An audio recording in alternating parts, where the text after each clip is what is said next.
What is up, guys? It is the Sportster Bradley Walker, and welcome to the Walker Report, part of In the Zone Sports Radio. Sorry, guys, if I look tired or if I'm out of it this evening. I have not been sleeping all week. I've been missing my mom this week a lot, having one of those tough weeks. But I'm here for you guys. I'm here tonight. This is something that makes me feel a little bit better about the situation. Come to find out, I guess my roommate is also depressed too. So got two depressed brothers in the same household. But anyway, guys, let me get on here. If you want some In the Zone gear, head on over to squadlocker.com.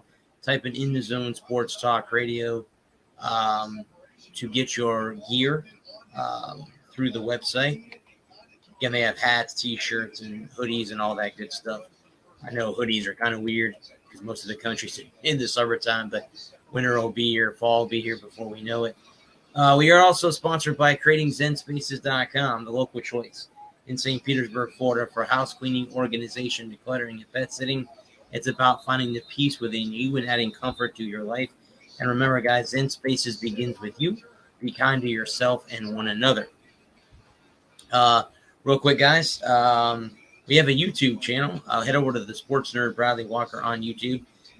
This show and my Friday show, the Sunshine State Sports Chapter, which I told you guys last week would be back on Friday.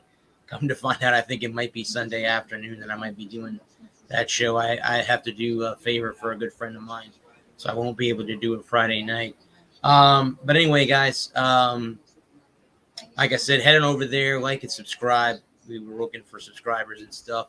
Let me go ahead and bring on Lewis is here, so let me bring him on. Lewis, how you doing this evening? All right, Bradley. It make you feeling better. I have on the Patriots preseason game. I am also watching that. My fine Okay, I'll forget that then. No, you're good. Thank you, man. I have on the NFL channel. Yeah, me too. I have it on the NFL Network. It looks like it's the Eagles broadcast from what I'm. Yeah, I think so. Well, it depends, I guess, who has the home. Right. Because I know last week the Patriots were on. It was the New England pod. The New England pod. Depends on who gets, where they're playing. Right. Yeah. I think. Well, it's early on. I mean, this is week 2 preseason, which means we're inching ever closer to the start of the regular season. So that's cool. That's cool. On top of that, it is. By the way, I'm getting my second shot on Sunday.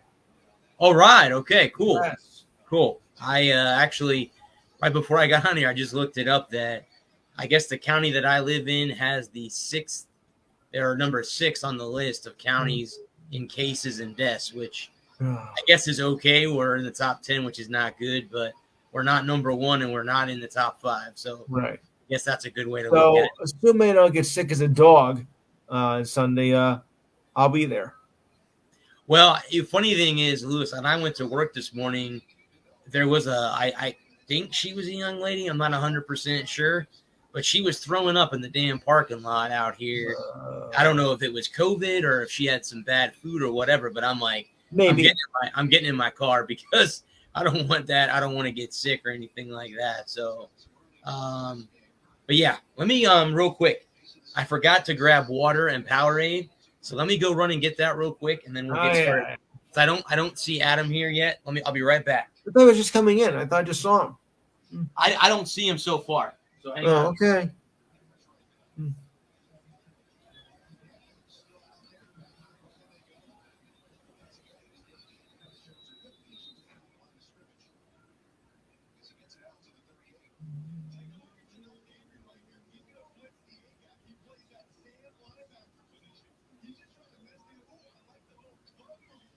All right.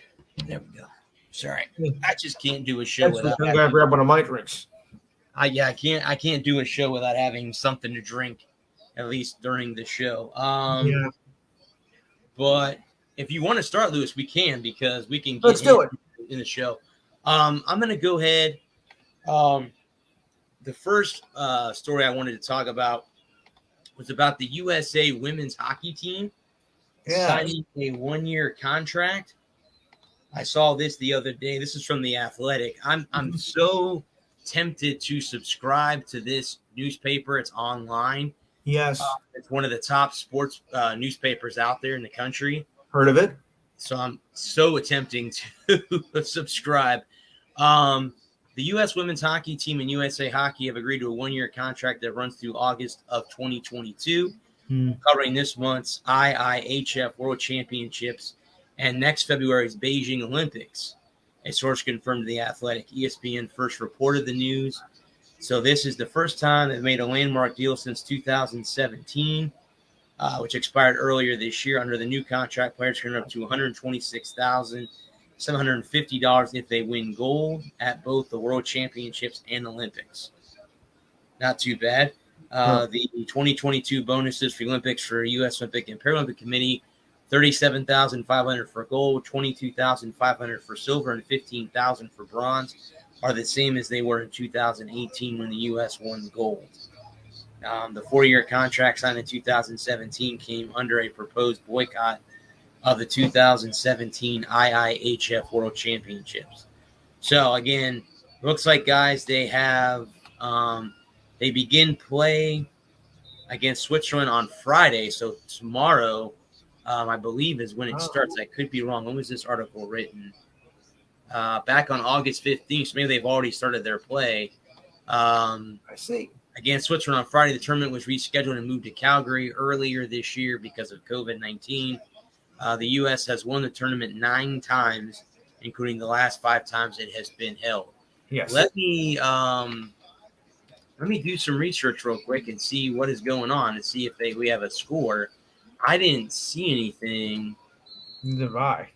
come up on score, so maybe it doesn't start until tomorrow. Right. Because I didn't see anything pop up. I would have definitely put the score up here, or thought, okay, maybe let's see here. That is the men's side. Men's side, okay.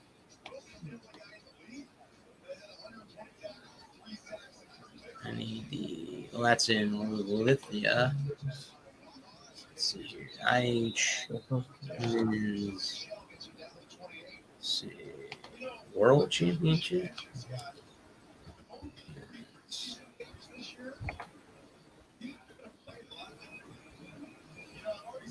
Okay, here we go. TV schedule. This is what I'm looking for.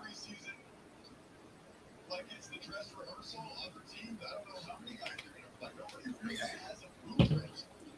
So this is from Sporting News. All right. So it looks like the tournament has been shifted. Yes, it's going to be tomorrow.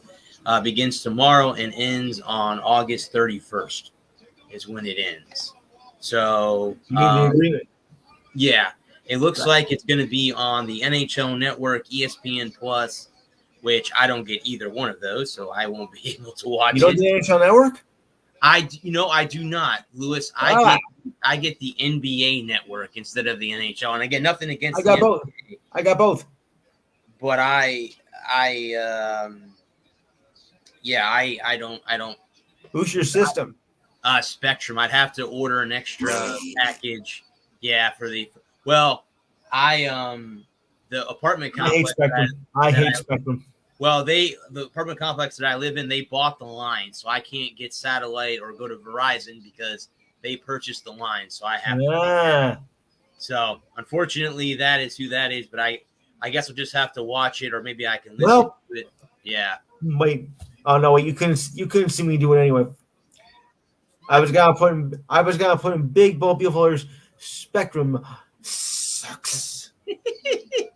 If you're wondering, guys, Group A is the United States, Canada, Finland. ROC is Russia. If you're wondering what that is, Switzerland, and then Group B is Japan, Germany, the Czech Republic, Denmark, and Hungary are the teams in Group B. So there are a total of 10 teams. Are they actually going to be called Russia? Because the Olympics, they were called the Russian something around. So are they going to be called Russia in this tournament? No, Lewis, it looked like to me they were called ROC. That's what they were listed as. Right, but, that's what they did in the Olympics. Yeah, they were listed down as ROC. I don't know what that stands for. Russian Athletic Committee. Is that okay? All right, so that's what it is. Okay, yeah, so that's what they are now. They're in Group. Adam's here. Yeah, there he is. There you are. They're in Group A. Yo, sorry I was so late. No, you're good, bud. Don't worry about it. Glad you're here. My computer didn't want to load. Again? That's what took me. Yes, I got home late and I didn't get here early enough to get it opened up. And I thought my computer had problems. Okay. Well, I will say this, guys. If you haven't looked yet, we get 41 views last week on the show. Oh, nice. And we're back.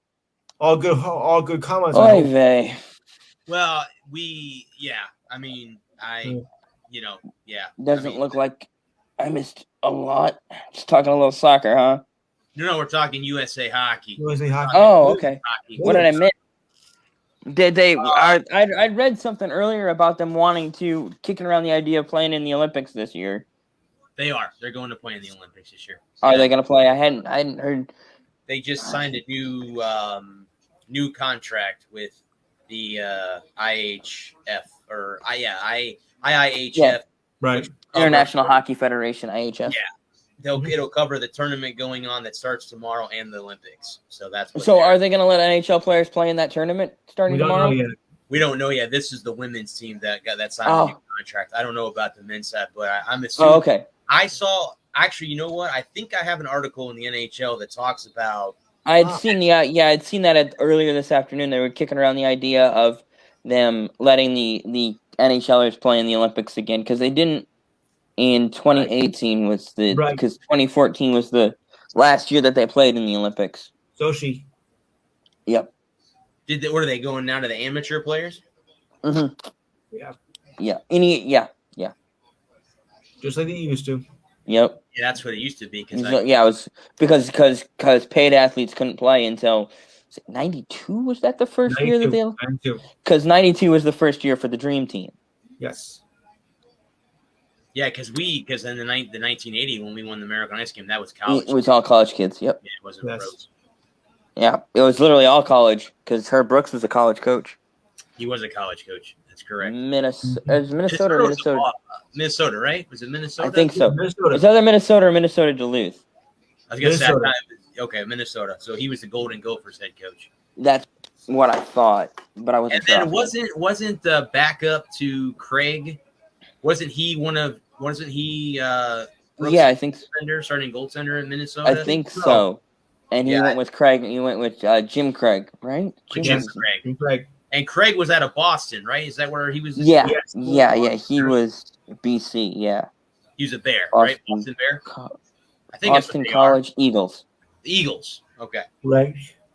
I think they're the Eagles. I know they have an Eagle. Boston College, but isn't Boston University? I could be wrong. You could correct me on that if I'm incorrect. Boston University is hold on. Maybe it's Maine. Maybe Maine's the Bears. Maine's the Bears. Yeah, Maine's the Bears. Up on the Northeast is the Bears. I know that much. Bears. And then you go across the state. You got the Sioux in North Dakota. Yep. You got the Golden Gophers, obviously Michigan State, the Wolverines, and the Spartans. Minnesota Duluth. Yeah, what is the Minnesota Duluth? I know they won the national championship last year. Yes, 2020 in hockey. Duluth did. Yeah, I think so. You're 2021. Because I don't think they didn't have a tournament in 2020. Oh, that's right, because of COVID. That's right. Yeah, so whoever it was last year, Minnesota Duluth is. Riveting radio we have here. Oh, all good. Yes. Mm-hmm. Hope I don't lose too many viewers. Bulldogs. Patriot hats on. The Bulldogs. Well, Bulldogs. Yeah. Yeah, I have a Patriots hat on. I'm sure I'm gonna Right. My 8 subscribers now. That people that hate them. Right. Stop watching the show because I have a Patriots hat on. Well, basically, because you're wearing it backwards. I am wearing it backwards. I like the I logo don't have. on the back of the hat than I do on the front of the hat. I don't Even though have the any. front of the hat's just the little logo by itself, but I like the back of it better.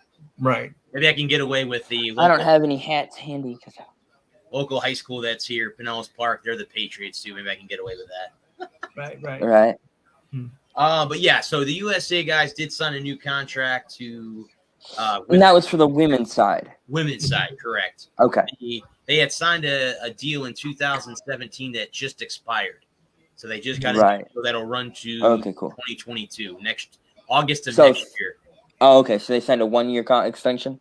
1-year extension. That's correct. 1-year extension. Which, I mean, I guess I think we were just – I forget what they get like 100 and something thousand if they win gold Okay. in the Okay. the IHF championship. And Okay. if they win gold in the Olympics, which obviously we all know that most likely in both occasions, both events, it's going to come down to USA versus Canada. I can't imagine. USA, Canada, Russia, Sweden, Finland. I think that'll be your final five. I mean, it's actually they're called the ROC now. They're not called Russia anymore. Right. Well, that's the Russian Olympic Committee. Yes, Yes. correct. That's what the ROC stands. Yeah. So Like yeah. I said. Yep. Yeah, they're yeah. I see what you're saying. They're not like the Russian national team. They're the Russian Olympic Committee. I see what you're saying. Yeah.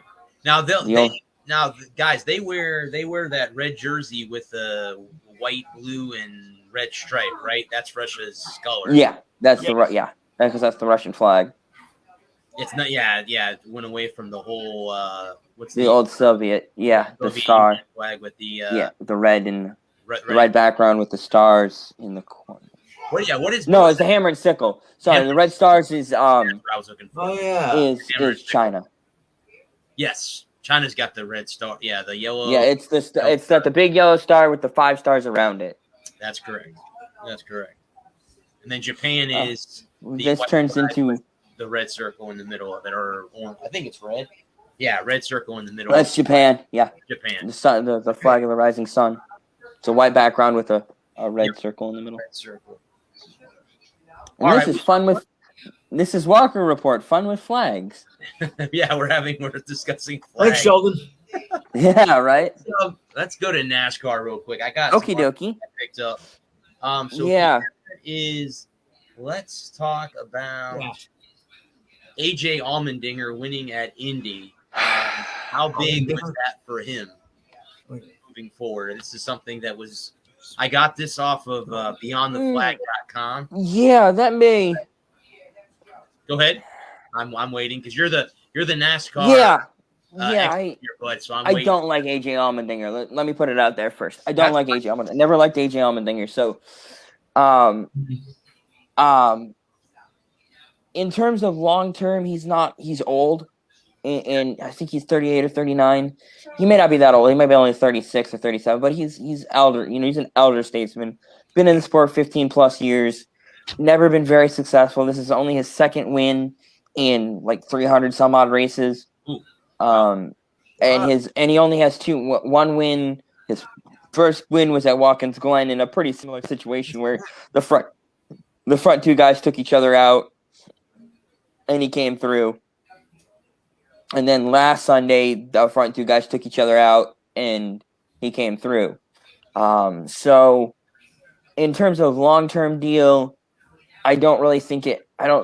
He might get a 1-year deal with somebody, probably Calling or Spire. Because he was driving for Calling last weekend, if I'm not unmistaken. Mm-hmm. He might, because they've already tapped Justin Haley to get the full-time ride. They're one chartered team they have. He's going to get that full-time ride. Right. And then and the second ride at Calling that they're suspected was going to be either a part-time, like a 20-25 race schedule, not full-time, but more than part-time, more than 18, but less than 30 kind of deal. They were it was up in the air who was going to get that ride, and lots of names have been floated, AJ Allmendinger being one of them. This win probably helps them lock down the road courses for next year. If we still have 7, I don't know if we're going back to Dakota. Don't know if we're going back to Indy.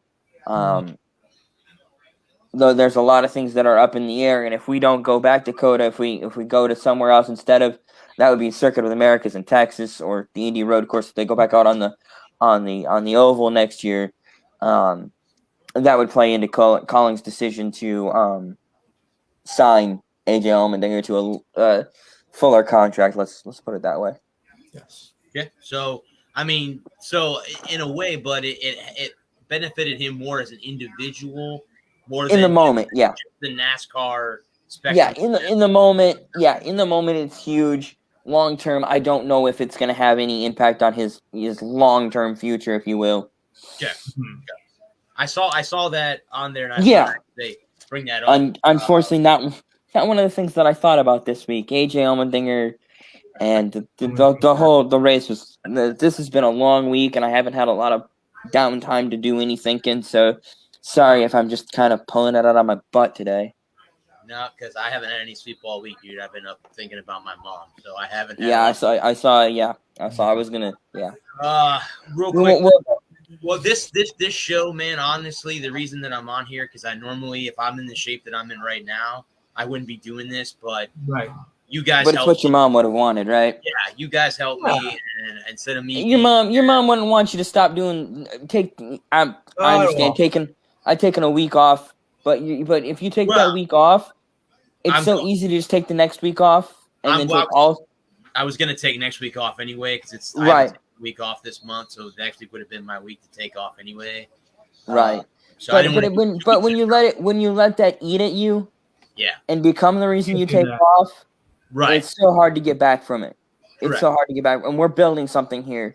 We're building something here, and this is. Same thing when my aunt passed away, because I knew she would want me to return. And when my uncle passed away, is now about 10 years ago, I was doing a piano recital that night. I'm like, do I think I should go? Like, come on, you play this all every year. Come on, go. You worked so hard for it. You put everything. And I think that's the saying, make your uncle proud, make us proud.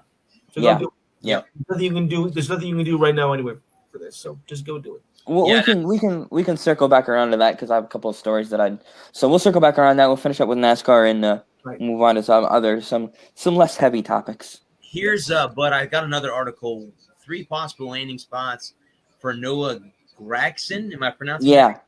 That's right. Very good. Noah Gregson. Number 1 would be a move up to the Cup Series. So is he in? Won't happen. He's not going. He doesn't have the talent to pick up a top tier. There's not a top tier ride available right now, as I understand it, with Ross Chastain being signed to drive the one next year for Trackhouse, and without everybody. So the 48th locked down, the 24th locked down, the 9th locked down, and the 5's locked down. That's all. That's the Hendrick guys. The 2 is taken, the 12 is taken, the 21's taken, and what's the other car? The 22, Logano. Those rides are all gathered up. I'm using the numbers because it's easier for me to think of numbers than it is names offhand. So Penske's got his lineup. Hendrick's got his lineup. Gibbs isn't going to. Busch isn't going to be going anywhere. Hamlin, Busch, Truex, and Bell aren't going. Bell's got to win. The only ride that might be available, and this is going to push it, and I wouldn't put Gregson in the car over Cole Custer, would be the 41. Maybe the 10. If Almirola doesn't re-sign at Stewart-Haas, the 10 might be available, but it's an outside chance, and there's other drivers that I would look at first before I would look at Noah Gregson. Yeah. I don't see what. Go ahead and read that because I'm curious what they have to say about it. I am too. I've already gone 4. Let me go back. I've got 4. I'm sorry. I jumped to the number 2. Hang on just a second. Let me go back. Yeah, I'm sorry. I shouldn't have cut you. I should have let you read the article, but no, it's okay. But no, don't worry about it. Let me see what it says here. Let me go back to page 1 here. All right. It says it may not be much, but Gregson does technically have some Cup Series experience. He attempted to qualify for the 2021 Daytona 500 for Beard Motorsports and a non-chartered car, but late wrecked in his dual race involving Garrett Smiley, destroyed the 62 Chevrolet in hopes of grabbing the transfer spot to compete in the Great American Race and make his official Cup Series debut were dashed. Let's see. Did you say it's 62 Chevrolet? Yeah, 62. Wow. 62. No, I mean the number 62 Chevrolet. Oh, okay. I'm sorry. I skipped the number symbol there, but yeah. Right. I just knew. I knew they tried to qualify for the 500 in the 62 car. Again, like I said, that would be a ride he might get, an uncharted team in the 6. But I don't know. Would you really want to move up from a top tier Xfinity ride that's running top 5, top 10 every week to a bottom feeder Cup Series team? I mean, I don't know, especially not when you don't have if you had the talent like a Cole Custer or Christopher Bell or a Joey Logano, somebody that's got real talent. I'm not saying that Noah Gregson isn't talented, but he doesn't have control of his talent. I mean, honestly, there are 330 million, let's say 329,999,940 guys out there that don't have the talent to run it in the Cup Series. That's the LA Freeway. And they don't have the talent to run the freeway, for Christ's sake. So, the Garden State Parkway at rush hour. Yeah. And we still can't get through the Battery Tunnel. Yeah. So forget about. So in a given weekend, there's about 40 guys who have the talent to take a competitive car and run up front with it. Yeah. And I just don't see Noah Gregson having been able to harness his talent. One thing, real quick, my hair looks fantastic tonight. It does look fantastic. Okay, thank you. It's from here, so I can't say anything. It says right here. I'm not. So the 62 would probably, maybe the 38, if they don't want to go with Anthony Alfredo, if they want to try somebody different. They've been through it. That'll be the third driver in 3 years that they've put in that car. So, I don't know. No luck. He says that Gregson has seen Xfinity Series competitors Austin Cindric and Harrison Burton both get Cup Series promotions. Yeah, but they have wins to back it up. Team Gregson has switching from Joe Gibbs Racing to sign with Wood Brothers Racing. That's right. Okay, so let's talk about that for a second, real quick here. Yeah. Okay, great. Austin Cindric has like 12 or 14 wins in the last 2 years, and Harrison Burton has 4 or 5 wins in the last 2 years. They're winning. They're in competitive equipment, and they're winning. And Noah Gregson isn't winning. He's been in the Xfinity for I think 4 or 5 years now. He got in the 9 car after Chase Elliott won a title with it, William Byron won a title with it, and Tyler Reddick won a title with it, and they won like 3 out of 4 titles in a row in that same car, same team.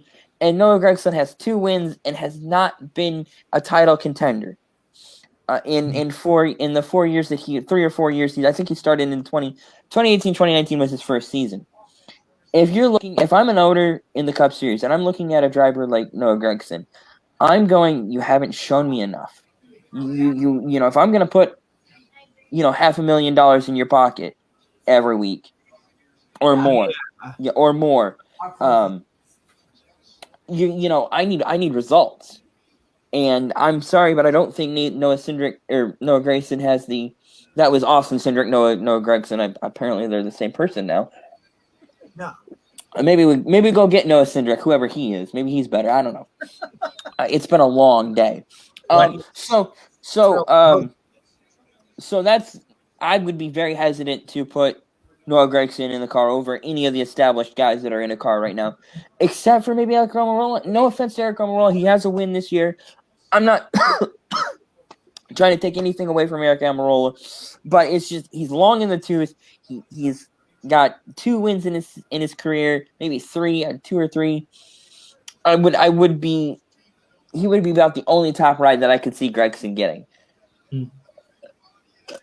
The second spot, but it would be a different Xfinity Series team. That's what it describes. It says in here.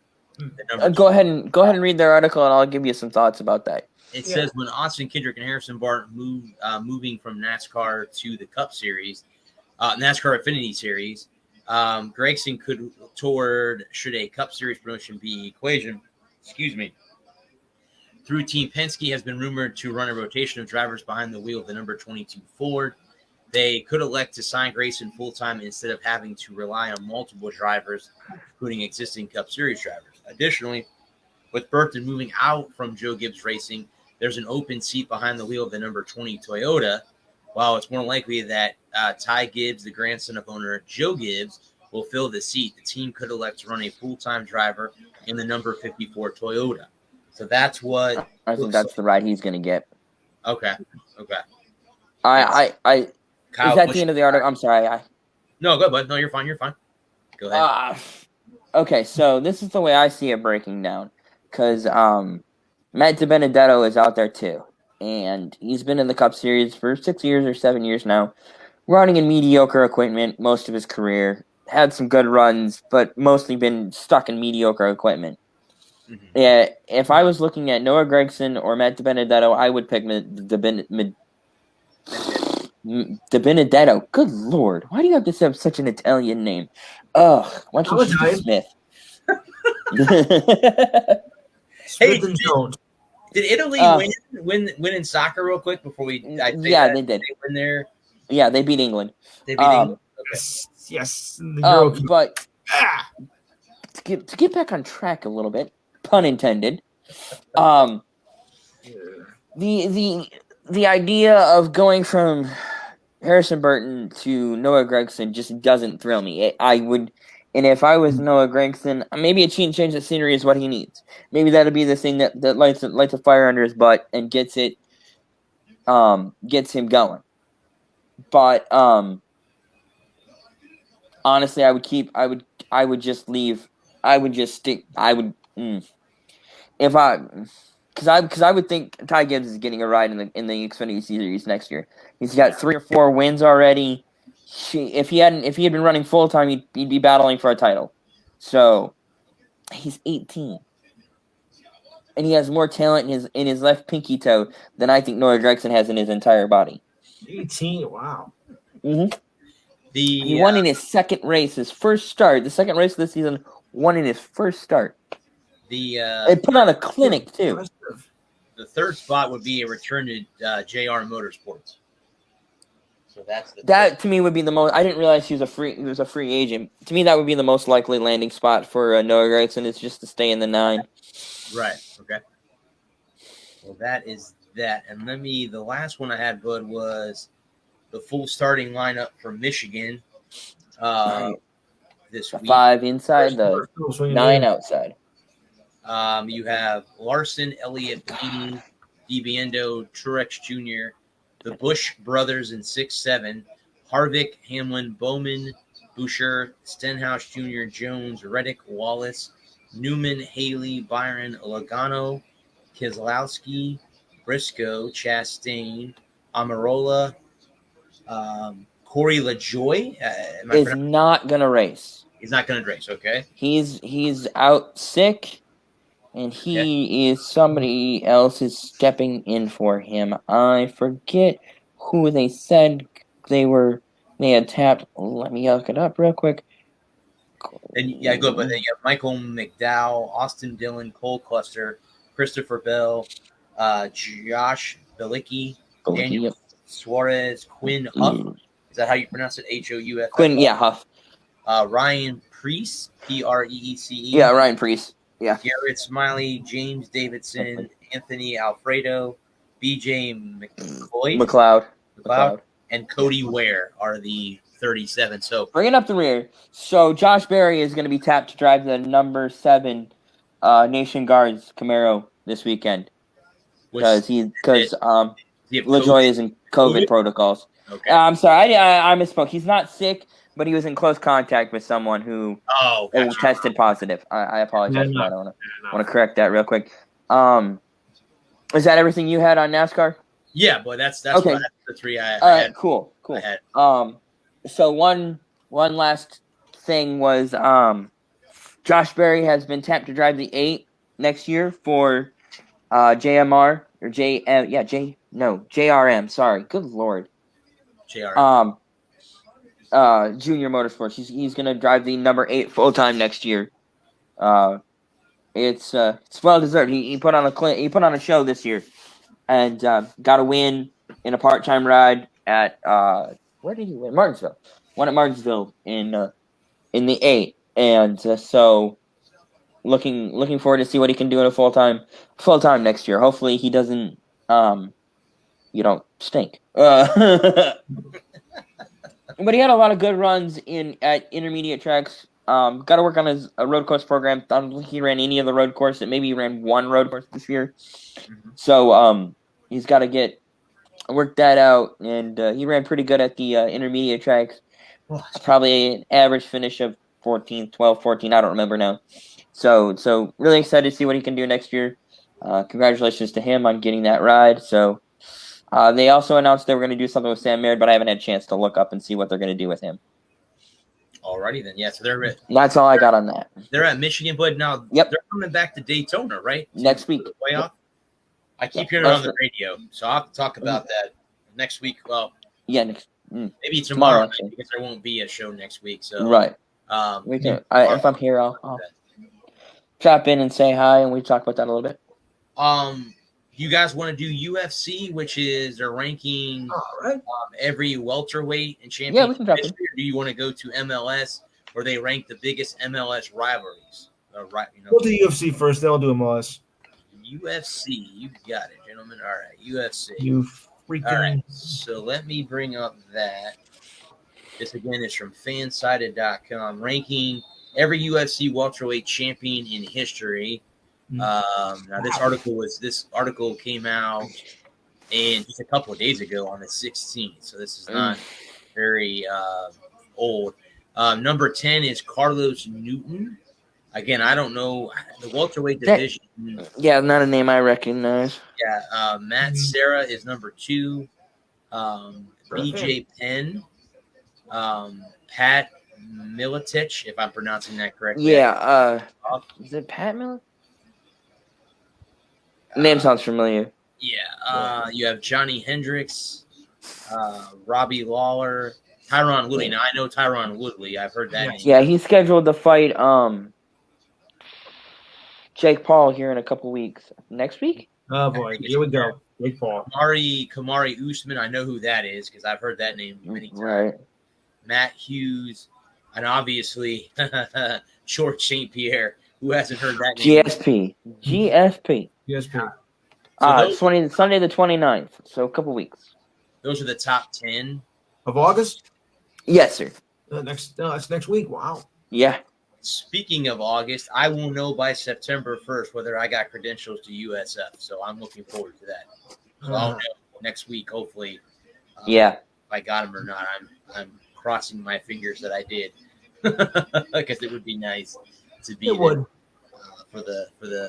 there, those are the top 10, I guess, ranked welterweight divisions in the UFC. Speaking of the UFC, is there any big fights? I don't know when the next UFC pay-per-view is gonna be. Yeah, coming out. I didn't really see if there was any big fights coming up. I know Amanda Nunes was supposed to fight, but she got COVID, so that fight was postponed. Looks like there is fights this weekend, but I don't know if it's a P. I don't know what. I don't know. It looks like it's just going to be on. Yeah. It looks like it's going to be on ESPN. It looks like the. ESPN. Yeah, 10 p.m. is the. ESPN. Yeah. Yeah, I don't see anything come. You 266 is not until late next month. I was waiting to see if there was any big names. Wow. In that one? In this one, you've got Nate Diaz versus Robbie Lawler. Oh, okay. That's a good fight. That's a good fight. I didn't realize Diaz was that old. He's 38. It's Nick Diaz. If I said Nate, I meant Nick.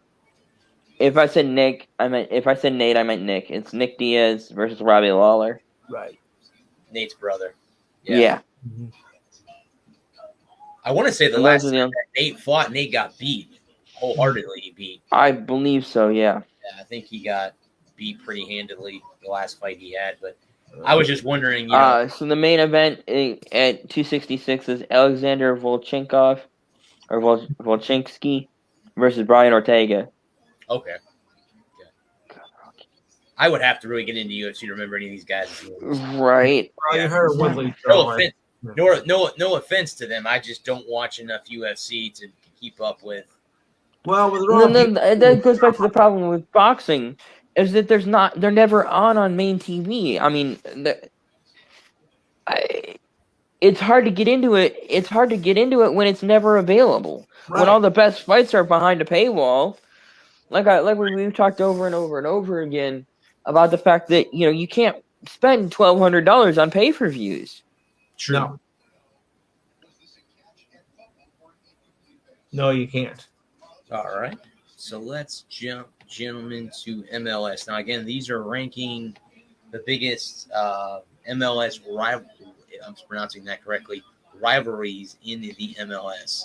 So let me give you this. This is the website is 90min.com. I'm guessing 90minute.com. Must be the website. So here are. Yeah, that makes sense. Let's see the top five biggest drivers in MLS right now. Hudson River Derby. I don't even know what that is. Okay.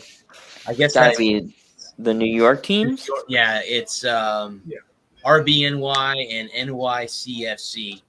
Red Bulls. Yeah, so they're the all-time series. The Red Bulls are 10-6-2, and FC is 6-10-2. So there's been 10 wins for Red Bulls, 2 draws, and then 6 defeats. So that is that one. The El Terrifico, again, that's got to be the Galaxy. Yeah. FC, that series is 5-3-3, favoring the Galaxy. I'm sorry, 5-3-3.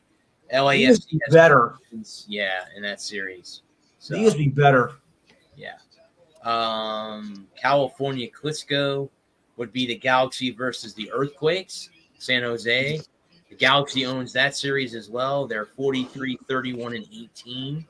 That one's a little bit closer than the LA battle. Yeah. The Atlantic Cup is DC United versus the New York Red Bulls. DC has the advantage. They're 45-36-17. That's close too. It's only 9 wins difference. That's And then number 1 is Portland versus Seattle. Oh yeah. And then now that series, the Sounders, that's Seattle. They are 62-48-14. So they got a pretty good dominating hold on that series. They do. Yeah. I happened to see this pop up the other day and thought we don't talk a lot of MLS on here very often, so I thought, hey, we'll throw that. You leave that to me. No, it's fun. That's your bag. I don't know too much. I mean, again, I watched it when I was on vacation in May of this year. I was watching actually the Galaxy versus LAFC. That was on TV, so I was watching a little bit of the game. Let's go ahead, guys. I'll jump to AEW. This one came on right before I got on here.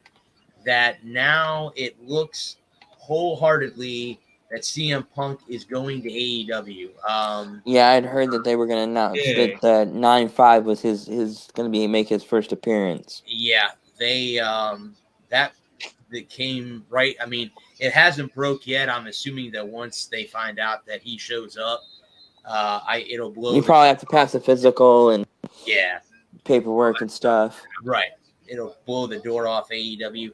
I want to say, if I'm not mistaken, gentlemen, this Sunday is SummerSlam for the WWE. Is it this Sunday? I could be wrong on that, but I think. No, I think you're right. SummerSlam. SummerSlam. Yeah. Yeah. I mean, Would that be something to put a little bit of sour taste in the WWE's second biggest by having one of their former stars signed? It is Sunday. Okay. Oh, it's Saturday. It's Saturday. It's 2 days from now. Oh, Saturday. Okay. All right. So here are 5 things that need to happen at WWE SummerSlam. So here are the top, I guess, 5 things that need to happen. Number 1 is Becky Lynch needs to return to the WWE. That is number 1 on the list.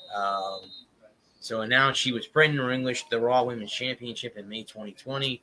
We knew it wouldn't be a while before she returned to the ring. Over 400 days later, it's time for the man to come around again. So we'll see if that happens. Usually when they rumor something like that, it most likely is going to happen. They were talking about John Cena coming back at the last pay-per-view, and he showed up. So don't be surprised if that's not going to happen on Saturday. We'll see Becky Lynch come back. Number 2, John Cena has to acknowledge Roman Reigns as the head of the table. I don't really know what that'll never happen. That'll never happen. John Cena's not going to put Roman Reigns over. Roman Reigns has been crammed down the WWE's throat for 5 years, and they have spat him back out every single time. The WWE Universe does not like Roman Reigns. If they try to put Roman Reigns over Cena, it'll go over like a lead balloon. Gotcha. It's just not going to happen. John Cena's going to walk out of their champion on Saturday night. It would be nice if he did, because he'd break Ric Flair's record. So it would be nice to see him do that at a big pay-per-view. Yeah, if it does seem to happen. I can't see Cena not winning Saturday night. I can't see Cena coming back for SummerSlam specifically to lose to Roman Reigns. Yeah. It won't go over. It won't go over. Roman Reigns won't go over. Even if he beats Cena, he won't go over. Well, the only thing that I can think of, but if he somehow does, look for next April, which is when WrestleMania rolls around, that The Rock will come back. I guarantee you that's what the WWE wants. He's angling for. The Rock versus Roman Reigns. That's what they want. Yeah. I don't know. Number 3 is Edge should defeat Seth Rollins in their grudge match. So I don't know what that's. I wonder how many matches they've had. Number 4, the Almighty Era has to continue. Bobby Lashley needs to beat Goldberg. That is that. And again, I don't think Goldberg will let Bobby Lashley go over him. And number 5 is Sheamus should drop the United States Championship to Damian Priest. Is the last one of that top 5 stuff there. I don't know who Damian Priest is. I don't recognize the name. I don't watch WWE because it's boring. Because they haven't put good product on TV in 10, 15, 20 years. Right. I mean, look, I know, I understand that I'm a product of the Attitude Era. That's the era I grew up in, and early in the Ruthless Aggression era, the era succeeding the Ruthless or Attitude Era. I get it. Right. But I hate watching WWE programming and it being retreads of the Attitude and Ruthless Aggression era, but dumbed down and watered down and cleaned up for a modern audience. Yeah. Because they think that they need to get they try to have mass appeal, which appeals to no one. Right. And it's not so. I don't want to go back to the Attitude Era. I want to go to a new era, something fun, something interesting, something. Give me new storylines, give me new characters, give me new people to root for and root against. Give me good guys, give me bad guys, give me guys that make them compelling characters. That's the problem with modern WWE. Who's Roman Reigns? He's just a dude. Roman Reigns isn't a character. He doesn't have personality. He doesn't have. He's not carrying the brand. Unlike John Cena, CM Punk, who had diametrically opposed personalities, who could carry the brand. Whether it was Hogan in the 80s or D-Generation X in the end of the 90s, whether it was Austin. Austin and Rocky and Triple H, they all were able to carry the brand further and farther than it ever went. And they don't have that. They don't have the talkers. They don't have the writers. They don't have the staff that they had 25 years ago. They don't have the workers that they had 25 years ago. They don't have a brand. They don't have an identity. It's just carbon copies and retreads of things that worked 25 years ago. Yeah. And it doesn't work now. Yeah. Well, it's not appealing.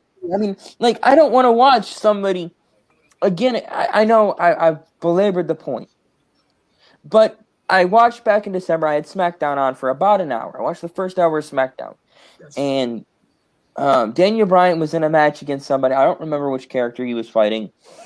He comes out. They have their battle. The other guy gets out of the ring, runs down the ramp, goes in the back. Bryan gives chase. He gets jumped by two other dudes. And I think it was Braun Strowman. I don't remember. It was the guy they called Regal, or I don't even remember. Somebody Regal. Stupid. Not William Regal. No. Somebody terrible. I don't even remember. How impactful it was. It was over a year ago, and I don't remember. Almost a year ago. Okay. Well, speaking of Daniel Bryan, but he's also rumored to go to AEW. Yeah. Big Show's on AEW. Mark Henry's on AEW. Just saw that the other night. I flipped over there for a couple minutes, was watching that a little bit.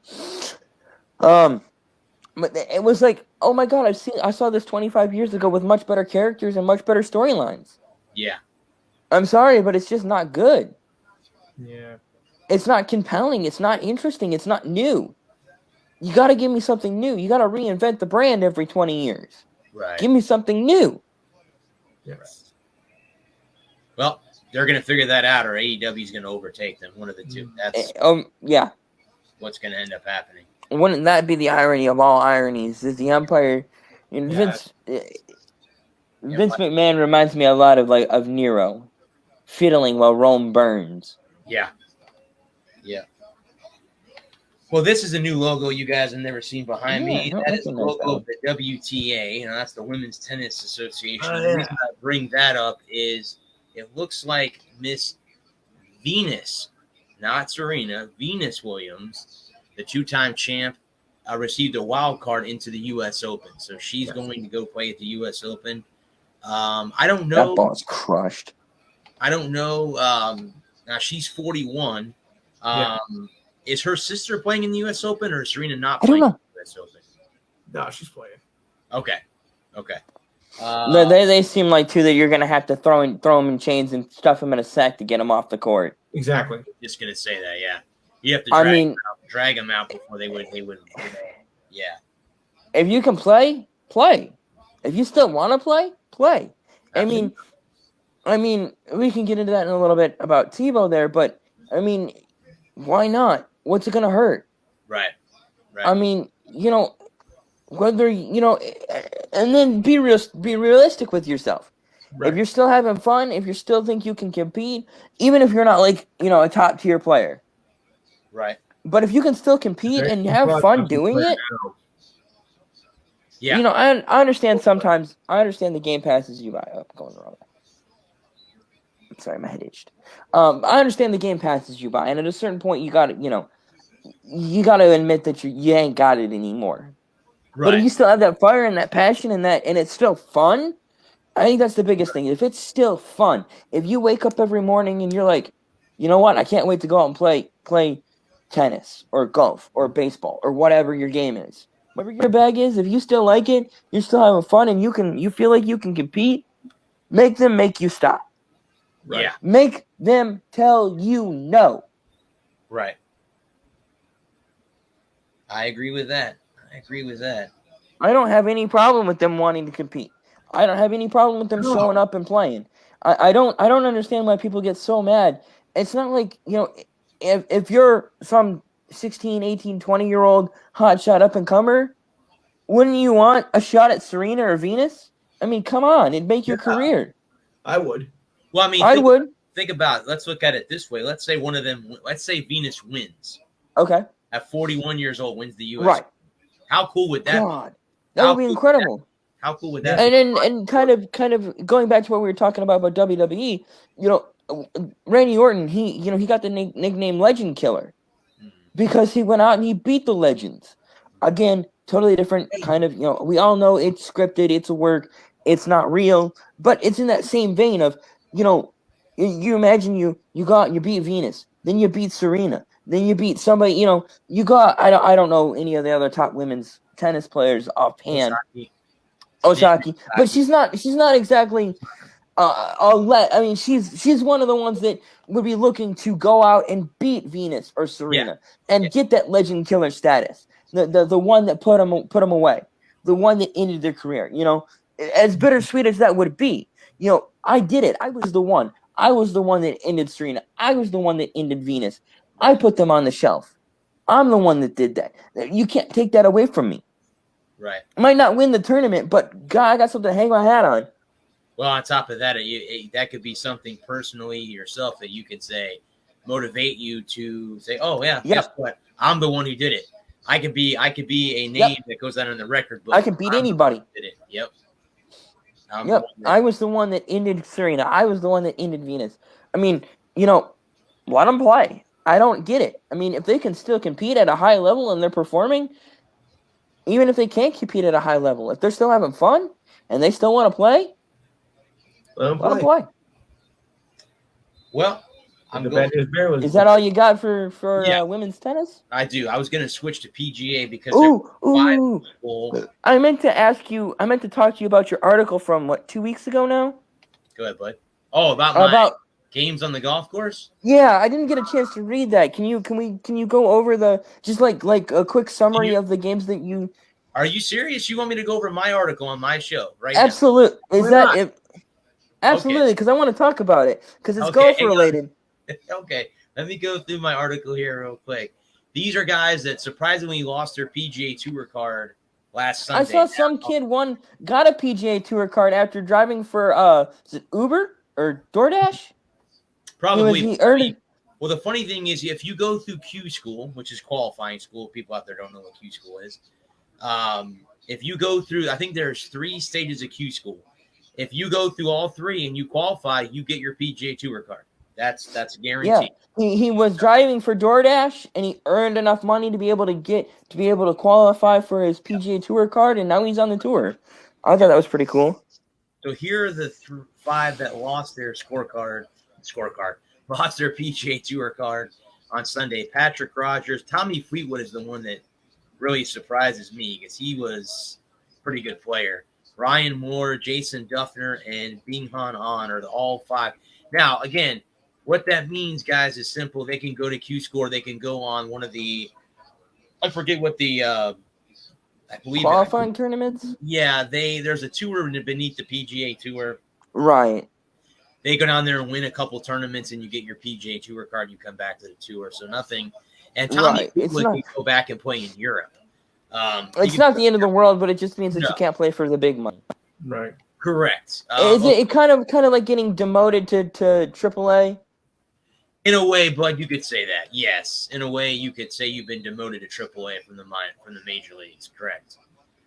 All right. So you said you wanted me to go through. Yeah, I wanted to go over that because I wanted to talk to you about that. I didn't get a chance to read the article. I was gonna read it, and then I got sidetracked, and I never did get back to it. You don't have to read the whole thing, but like the games you like to play because I was curious what you had to say. The editor of NGSC told me that this is one of the better articles I've written for him. So let me go in and read. We don't really talk about the stuff that you write, so. No, I've never had anyone ever ask me to read my article on my show. This is the first time I've done that. Well, yeah. I mean, that's what I do. I wrote an article last week about USF, their football season, but he told me I sounded too much like a homer. So I wrote the Florida Gator one today, and I tried to keep away from being a homer. Lean into that, man. Lean into that. The Gators are going to finish 10-2 this year, so just mark my words that they're going to. All right, consider them marked. Because the only 2 games they're going to lose is Alabama and Georgia, unless they get injured. That's a given. But I think Alabama and Georgia will be the 2 that they lose. I don't know. Georgia's a toss-up right now. All right, so here is the article that I wrote 2 weeks ago. The title is 3 fun games that could be played on the golf course. Now, again, if you want to know where I came up with the article, the previous week I wrote an article about how you should monitor your alcohol usage on the golf course. Guys, anyone out there, these two know that I don't drink any alcohol. I stopped drinking like 6 years ago, but I am never in my right mind going to tell anyone they can't enjoy it. If you enjoy it, then wholeheartedly do it. Please drink responsibly. That's the thing, Bud, that I wrote in the article. You have to, if you're going to be on the golf course, as you do with anything else, if you drink sporadically or you drink correctly, you're fine. If you get wasted, that's on you. But this is where that story kind of came from, and it stemmed from. Now, the first thing, guys, was the poker chip golf. Now, what this consists of is you get 12 poker chips, and there are things written on the chip. So, for example, it might say a 3-putt. It might say, penalty shot or something like that. It gets passed around. You have 4 players in a group, so each player gets 3 chips. Obviously, you can do the math on that one. Now, you can use those chips on your opponents. So, for example, if the 3 of us were playing, got to add a 4th guy to the group, I get a 3-putt chip. I could give it to Adam. Now, the thing is, it puts pressure on him not to 3-putt. That's the thing, how the game breaks itself down. Now, he could give me a chip that says penalty shot. Well, there's houses and trees that line the fairway, and there's a slim chance that says, as one of my YouTube channels that I watch called Good Golf, which is a bunch of young kids in Texas. Good channel. It's got me. I haven't checked that out. I might check that out. Got me to want to play golf again, really badly. Get golf. I have to let my arm heal because I went and donated plasma last Saturday, and they damaged a vein. And I have a big, huge bruise. I don't know if you guys can see that. I don't think you can. Yeah, I can see the bruise. Ooh, that's gnarly. Yeah, it's blood that it had.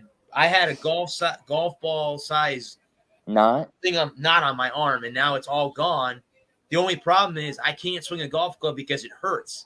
That area of my arm hurts. Obviously. Swing. So it sucks. So I can't go practice. Just do the Charles Barkley, swing one-handed. Yeah, or have a heart attack. Sure. Like he's doing. Now, the second game I've played a lot in my career. I mean, what golf career I have? I have it'll be 33 years in September. My uncle taught me how to play around my birthday. It's called 5-5-10 or Nassau. Now, what this game is, it all goes around handicap. So every player is assigned a handicap. Now, what the handicap means is if you're an 18-hole handicap or an 18 handicap, you get a stroke a hole. Anything over 18. So there are people that I play golf with that are above an 18 handicap. So they're going to get 2 shots. And how that breaks down is every golf hole is numbered 1 to 18. 1 being the hardest hole in the golf course, 18 being the easiest. That's how it's all ranked out. Every golf course around the world has a 1 through 18 thing. It also varies on slope, which you can thank the great old designers and everybody that goes into that, because they will sometimes piss you off that the slope is so bad because the way they constructed it was ridiculous. But anyway, how it breaks down is 5-5-10 is this. The front 9, everybody in the group puts $5 in. The guy that shoots the lowest with net handicap wins the $5. So, for example, wins the pot. Correct. Maybe $20. If you could handily walk out of there with, if you $20, you could legitimately walk out with anywhere. You can walk out of there with almost $100 if you break it down. No, you said 5. Everybody puts $5 in the pot, right? So they'd walk out with 20 on the front 9. The front 9 would be 20. Same with the backside. Same thing again. You could walk out of there with $20 in your pocket if you win. If you're now at the end of it, the guy that has the lowest score wins. It's $10. So now, legitimately, you can end up losing 20. By yourself. Now you have 40 coming there, 20. You can win $80 in a game of Nassau. Now I play with guys that will say it's 10, and 20. So now you're up to $100. So you can legitimately walk out of there with $100 off the golf course. That's a game that is very commonly played in a lot of golf leagues, and a lot of weekend players play that game. The game that I would like to play is called Wolf. Now, this is an interesting game. This game could be. I got 3 pennies. What can we do with that? This game, Wolf could be a 1v3. And guys, if video game terms, 1v3 means 1 versus 3 players. Right. 1v3. 3-on-1 handicap match. Or 2v2 or however you want to call it. What it is in Wolf is everyone is assigned a number. So again, it would be us and we add another player. So 1, 2, 3, 4. So now 1, 2, 3, 4. So we draw. So Adam gets 1. Adam, Lewis, you draw 2. I draw 3, and the next player draws 4. So Adam would tee off first on the first hole. He would hit. Then Lewis, you would hit. Then I would hit. Then the fourth player would hit. But here's the kicker. Adam then gets to pick. If he hits the ball in the middle of the fairway and the 3 of us hit it out of bounds, he has an advantage to win the hole because he's up a couple of shots. Or if, say, the 4th player hits it in the middle of the fairway and me and you hit it out of bounds, Adam can take the 4th guy as a teammate, and now we have to beat him and try to beat him. Then we go to the next one. Lewis, you would be the wolf on the next hole, and so on and so forth. Everybody would get, I think, 3 holes or 4 holes, however it breaks down, something like that. Everybody would get the same amount of holes, so you would be wolf on a certain amount of holes. It's kind of interesting. I've never played the game before. I've just found out today that the tournament that I was supposed to be in next month in September, because they want their money right now and I can't give it to them until September, I can't play. So I'm out. So now I'm thinking about going and playing 36 holes, either by myself. I have a guy that I'm going to try to hook up with and go play. But 36 holes one day would be awesome. I'm going to go try to do that in the middle of the summer. At the end of September in the heat. At least it's at the end of September. It shouldn't be too oppressive, especially if you get out there early in the morning. Yeah, usually, but when I play 36, I tee off anywhere between tee off at first light, man. 30. Yeah, first light. Tee off as soon as they open, man. And then what I normally do is I'll put an hour in between the end of the last round and the beginning of round 2, so you can eat, have a lunch, be able to sit and relax. You don't have to guzzle down your sandwich or whatever you're eating and drink real quick. You could sit down and actually enjoy your lunch, so you don't have to go right back out again. So we'll see. Do you play with cart? What's that? Do you play with cart? Yes. I would love to walk, but I would be a dead man. I would be a dead man if I if you're walking. I would love to walk. Seriously. I mean, I bought a golf bag with a stand on it specifically for that reason, and I have never been able to use it because I am way overweight and need to go to the gym and need to get some exercise before I can go and start walking again on the golf. Right. Seriously. I'm saying that wholeheartedly. I need to lose some weight badly. But anyway, so those are the games that I came up with. Right. Again, it all stemmed off of drinking on the golf course. I read an article about how one of the PGA players, when he's not on the tour, when he's playing golf off, when he's playing it for fun, how he talked about how, think about this, if you drink too much, to swing, if you're loose, that's great. When you get drunk, you could get tight, and then it's not good, or you get too loose, and then you're all over the place. So he just said, if you're going to have mixed drinks, have one aside. Drink one on the front nine, one on the back, and if you want to go afterwards and have a drink, you're off the golf course now. It doesn't really matter. Right. If you're going to drink beer, kind of limit it to maybe 2 aside. That's about it. Yeah. Don't go haywire with drinking a 12-pack on one side and a 12-pack on the other. I don't think. And I've heard that my late uncle, who's the one who taught me how to play the game, he went on a golf trip and they took a shot for a shot. Now you heard me say that correctly. A shot for a shot. How many holes did they play? I don't think they got through 9, to be honest. About 7. They came to forget. They forgot what they came to forget. The story that I heard is that they took him back to the hotel. He woke up and ran into the parking lot butt naked looking for his golf clubs because he didn't know where he was at. Right. And I've heard, then the other guy that I'm good friends with, he didn't come out of his hotel room for 3 days because he was so sick. So again, guys, if you want to drink alcohol, go wholeheartedly and go do it, but just be careful. Be careful don't go out there and become an alcoholic overnight because of that. Be careful. Do what you need to do. Enjoy yourself. Have fun with it. Exactly. Enjoy it. So that again, the story that I wrote about the 3 games from that again, there are many, many more. Those are the 3 that caught my attention. The Nassau one I played personally myself, so I can relate to it. A Wolf I would like to play. I've never had an opportunity to play Wolf, so I got to find 4 players that want to play. I have to figure out maybe next time I go out and play, if I have a foursome, we can play Wolf if that's the case. Right. I like to play, and this is really a 2-man game. I'm sure you could play it with more, but me and my grandpa, he was the one that got me into golf. He's the reason I like playing, but is closest to the hole. Yeah, I think it's really great for amateur players, and players that don't hit the ball very well. So what you do is you both hit 2 shots. You off the tee. You get your first shot off the tee, and whoever's the closest to the hole, you play from there.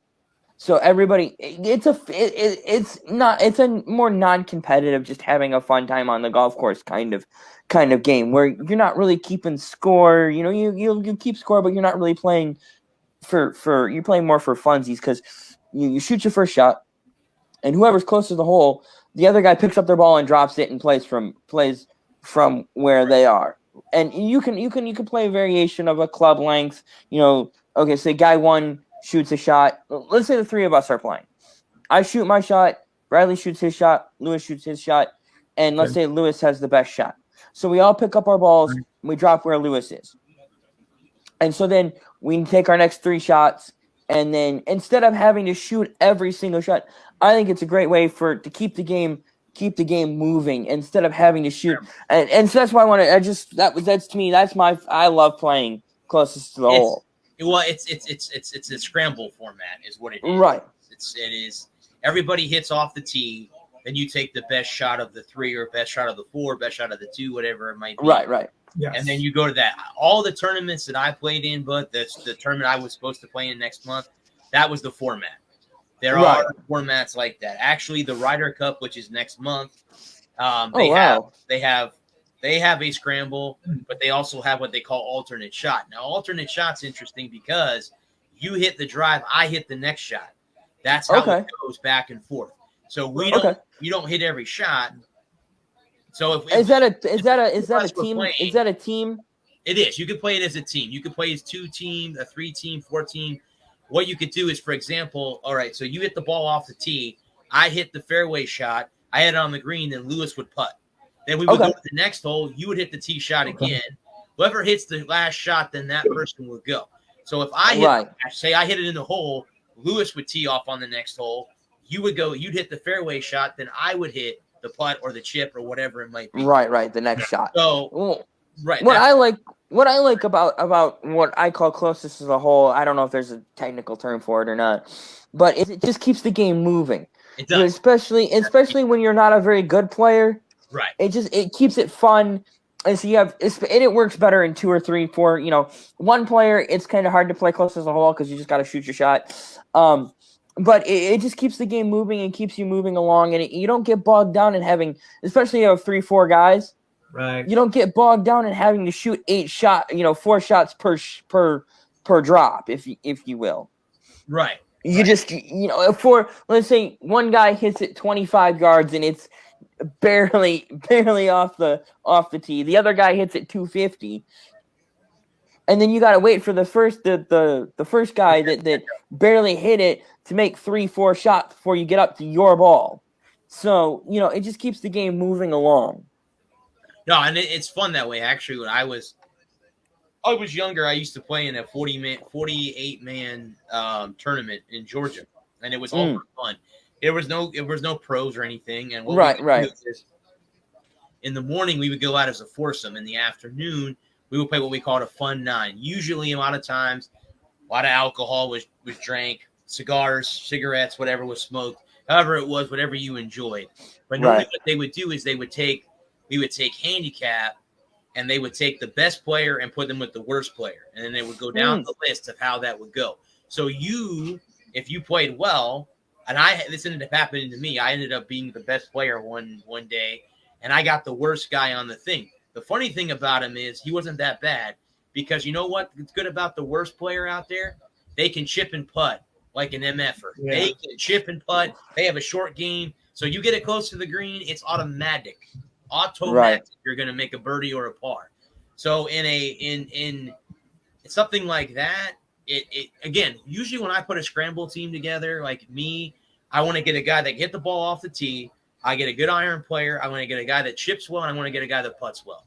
If you can find those 4 guys, you got a great scramble team because you got a huge advantage.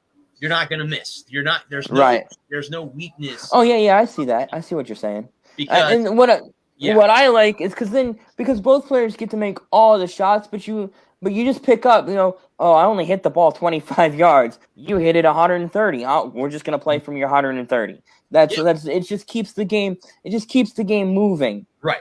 There's nothing. It just keeps in the flow. And a lot of times we're playing when you've got a full golf course. And, it's like 9 o'clock in the morning. Everybody's out. It's a Saturday. You've got 100 people on the golf course. You don't, as an amateur, as somebody just playing for fun, I don't want to be in anybody's way. I just want to hit my shots and keep moving. Just hit my shots and keep moving. So it just keeps, you stay out of the way of everybody. So you're not bogging down the course with making 6 shots to get on the green, Well, also too, but another thing too that too is if you're out there in the morning like that, you're not pressured to have to keep pace. So a lot of times, guys, if you don't know, people that are watching the show, pace of play is very important on a golf course. I have fortunately been stuck behind groups that will not let you play through. A majority of the time, they will let you play through. I always let you play through, but unless I'm actually on the tee box, getting ready to hit. If we both come up to the tee box at the same time, play through. You guys go ahead. Right. If I'm getting up there to make my, my second shot, my fairway, my iron shot, I'm going to let them play through. You guys go ahead. You guys are much better players than me. You guys go ahead. It alleviates the pressure off of you having to take a shot when you're just out there having fun. If we were out there making money, we'd all be on the PGA Tour right now. Right. World. We're not that way. Amateur golf, to me, again, I played for money before, but I'd rather not. Me, I want to go out there and play just to play. I like to play. Have fun. I love the game. I've loved the game since I was 5. Like drop-in hockey. I mean, you just come out there. You may not, you guys aren't the best skaters in the world. You just having fun. Oh, by the way, guys, I don't mean to bring this up, but I interviewed Darius Kasparaitis on Monday on my podcast. Former Islander. Yeah. Former Penguin. Yeah, we interviewed him on Monday. The show wasn't live. When it's taped, I'll send you guys the link. We were talking about NHL playoff upsets. And, of course, the one that I got assigned was the Lightning Blue Jackets from 2 years ago because they know that I'm a Lightning fan. The way that I ended it, they loved the way that I ended it. I said, the reason that, the Blue Jackets actually helped us. And I went ahead and put my 2020 Stanley Cup championship hat on. I said, I said, the Blue Jackets actually helped the Lightning win the last 2 Stanley Cups. So Columbus, we thank you for helping us win the last 2 Stanley Cups because we gave us a weakness that we had that no one knew we didn't have, or we didn't think. So exploited a weakness. Yes, exactly. Oh, so that'd be a fun time to get into sometime. Speaking of the NHL, we can go there. Yeah, heck yeah. Articles that I wanted to talk about.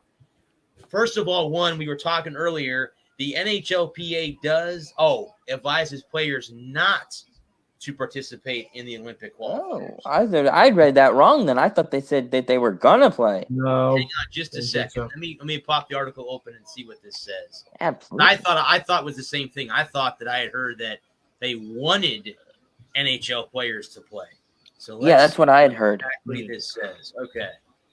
With the 2020 Winter Olympics in Beijing in February, the NHL schedule currently hosting a 2-week stoppage.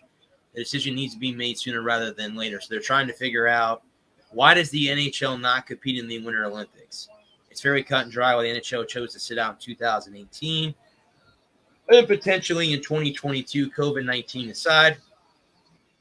For the 98 Winter Olympics in Nagano, the International Olympic Committee and the NHL struck a deal that would have the IOC front the cost of getting the NHL players to the Olympics and pay their insurance during the tenure. Of course, the NHL halted during the Olympics, so the league has no income. Before the 2018 games in Beijing, if I'm pronouncing that correctly, the IOC decided that they no longer wanted to cover the expenses of bringing the NHL best to the Olympics. The IOC has no expense for the NBA players during involved with the summer games, so why should they pay the NHL to be involved in the Winter Olympics? The International Hockey Federation offered a total sum of $20 million to keep the NHL presence in the Olympics, but it turns out money was not the only option. NHL was worried about players being injured in the middle of their regular season while not playing NHL games. So it looks like to me, that's the Quinn Nordine I know. Now, this was written as Bolts by the Bay, so this is a Lightning article as well. It says, what does this mean for the Lightning on either side of the spectrum? For the Lightning, injuries would be the biggest concern with the potential of 8 players that would represent their countries in the Olympics. 2006, ouch. The Red Wings and the Avalanche each sent 10 players to Torino and saw their season end in the first round. Red Wings second round, Avalanche of the playoffs that year. The only positive spin is the Lightning could take away from its players participating in the Olympics would be great farm system with the crunch, which they do. The team has played through adversity with injuries before, as Nikita Kucherov missed the 2020-2021 season. Yes, he did, and they won the Stanley Cup without him playing during the regular season. Now, he did play in the playoffs. So, again, I read the article wrong, too. I thought that the NHLPA was actually advising the players to play, but I guess not. Yeah, I thought so. I thought they were wanting the players. They were going to allow the players to play. No, the way I read that they've been very skeptical about it, and it would look like it probably wasn't going to happen anyway. So I think this is an indication that they won't let them play. So that means that the NHL season will have a 2-week break where there won't be any hockey at all. They just have a vacation in a way, I guess. Yeah, that's not. Or they not stop the season. Yeah, I don't think they'll stop the season. I think they'll just rearrange the schedule and make up the dates. As right. much as possible. Just move the dates back, move the dates up. I guess. Right. Just have, instead of having that 2-week break, just have your regular All-Star break and then come back. Right. The other thing, guys, I had is the NHL approves jersey ads starting in the 2022-2023 season. So they're allowed to put ads on their uniforms. So you're going to see them kind of, in a way, nothing against NASCAR, but you're going to see kind of similar to what NASCAR does with their drivers. The NFL is allowing, didn't they start that last year? Well, the NBA did it. Yeah, right? It's the NBA. Yeah. The NBA has been doing that for a year or two. Right. So, yeah, the NBA has done it. So, I guarantee you every team will have a primary sponsor that'll be worn on their jersey. Yeah, the NHL did that last year too. It was on the helmet. It was on the helmet that they allowed. Exactly right. You're exactly right. That's correct. It was on the helmet. That's correct. So you'll see that now on the jersey. You'll see the logos on the jersey now instead of on the helmet, or both. I wouldn't be surprised if it was on both, to be honest with you. That way you can have more advertisement on the helmet and on the jersey. So, okay, guys, do you want to go to the NBA or to the MLB? NBA. NBA. All right, I got 2 articles there. The first one is starting with the season starting. It'll be tipped off October 19th, and it will tip off between the Nets, Bucks, Warriors, and Lakers. Will tip off the NBA's 75th season. I didn't realize the NBA had been around that long to be 75 years. Wow, it's been along that long. So yeah, they'll be tipping. 1948. That's interesting. I did not know. 46. I didn't realize the NBA was that old. To be honest with you, nothing against the league. It's great, but I just didn't realize it was that they were in 75 years already. So good for them. I mean, yeah, because the merger kind of gets. It was the merger in. When did the NBA and the ABA merge? What the year? NBA merged at the end of the 1975-76 season. That's what I thought. 67, 76. Okay. And that kind of seems more like the start of the NBA is 76. But obviously the NBA has been around a lot longer than that. But I don't know if they're going to do anything special, if they're going to have like a 75th anniversary. Oh, I think they will. Patch or something. Probably. They should. I mean. I would think so. I mean, I know. Yeah. I mean, again, they wanted to change the logo to Kobe. So they kicked that idea around for a little while. But that kind of, was it Jerry West is the right official logo guy. I mean. Yeah. Right. No offense to Kobe, but, I mean, Jerry was kind of the first superstar. Well, I mean, again, it's hard to change a league logo. I mean, right. Logos change all the time. Right. League logo, that's hard to change a league logo like that. Right, because I mean, not that I would be mad about it being Kobe, because I mean, Kobe's the greatest, one of the greatest of a generation. But I mean, you know, I think that if you wanted to make the change, I think there isn't a more deserving player than Kobe to make the change to. I would say, I'd say, especially seeing as Jordan has the jump man is branded to Jordan, right? And you really don't, when you change the logo, you don't want to go and take somebody else's brand, you know, because people will think, well, it's, you know, the Michael Jordan League, you know, Jerry West. I mean, is the logo. When you see the logo, you know NBA, but you don't think about who it is. And so by changing it to Kobe or Jordan or you know anybody else, you get away from that being a generic basketball player and thinking about it being an MLB player. Right. Yeah, I agree. The other article that I had, gentlemen, is that the 76ers will not trade Ben Simmons unless it's for Damian Lillard. So that's what they want. That's who they're looking for. A talented player for a talented player, I guess, in a way. I mean, I don't know why people don't consider Ben Simmons a talented player, but he is. He's not.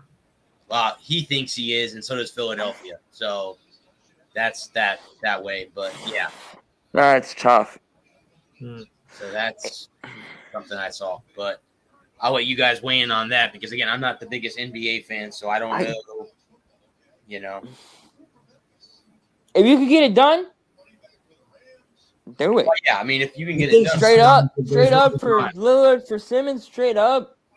Yeah, why not? If I can get Portland to agree to that, I mean, that's like, I don't even know what that's like. I mean, that'd be like.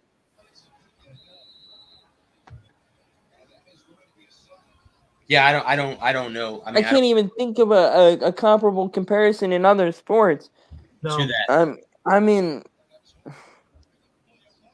about Tom Brady for Aaron Rodgers when they were both in their prime? No, because Brady and Rodgers are both really, really good. I mean, it'd be like Tiki Barber for who's a contemporary for LT, LaDainian Tomlinson. Okay. Like Tiki Barber for not that Tiki Barber is a serviceable player. But he's nowhere near as good as LT. Right. Better yet. It would be like Darren Sproles for Adrian Peterson. You know, Darren Sproles is a very talented player, but he's not nearly on the same level as Adrian Peterson. Is LT in the Hall of Fame? Yeah, he made the Hall of Fame a couple years ago. Yeah. Okay. Good to see Winovich back on the field. Hell yeah. We're up 25-0. We're beating Philadelphia pretty handily now. Yeah. But that's again. Yeah. No, you're good. Draw closer to season. There's still what, a month and a half, 2 months. Yeah. 3 months. October 19th. But 2 months. 3 months. 2 months away. 2 months away. Yeah. Pretty much. 2 months. Pretty much 2 months to the day. 2 months to the day. Yeah. So not a lot going. I mean, free agent frenzy is finally over. So. Right. Yeah. Ooh, baseball. So baseball. Obviously, the big news is Trevor Bauer may be innocent as they say. I don't know. I was reading something. I haven't heard anything about that in a couple of weeks. I guess one of the women filed for a restraining order against him, and the court denied it. Oh, so that's what that was. I had seen it flash on the ticker, but I didn't. I was kind of jumping around when I got home and was looking at stuff because I had been home all day because my buddy took me out for dinner after work. Yeah. Which I want to tell him thank you. I know he doesn't watch the show, but thank you anyway. So I just got home and I flipped over to ESPN to see what they were doing. I was watching a little bit of the baseball game that I have on MLB Network and was watching the football game, and I'd see the judge denies restraining order, and I didn't see why. Yeah, so I guess I don't. I don't want people to experience violence in general, and especially not sexual violence. Mm-hmm. So, and you know, I mean, I didn't want her to be a liar, but I didn't want him to have done anything wrong. Honestly, right. You know, that's my biggest problem. Is like I don't want you to be a liar, but I don't want him to have done anything wrong. I mean, and it's so hard when people make accusations and then the person hasn't done anything wrong, and then their life's ruined, and it makes it so much harder for other victims who have actually experienced real crimes to come forward and say something. Right. Because it does make the people that it actually happens to harder for them than the ones because in the back of your mind, you got to think, well, are they being honest? Are they looking for a payday? Yeah. And most of them, and most women like Unfortunately, a majority, and I won't say a vast majority, but a majority of them are gold diggers looking for a payday, looking to make and so many guys just want to make it go away. They got the money to make it go away, so they do. They just pay them off, and just it goes away. Right. And then you sit there and you wonder, well, did they do something wrong? Because you think, well, if you didn't do anything wrong, you would fight it in court.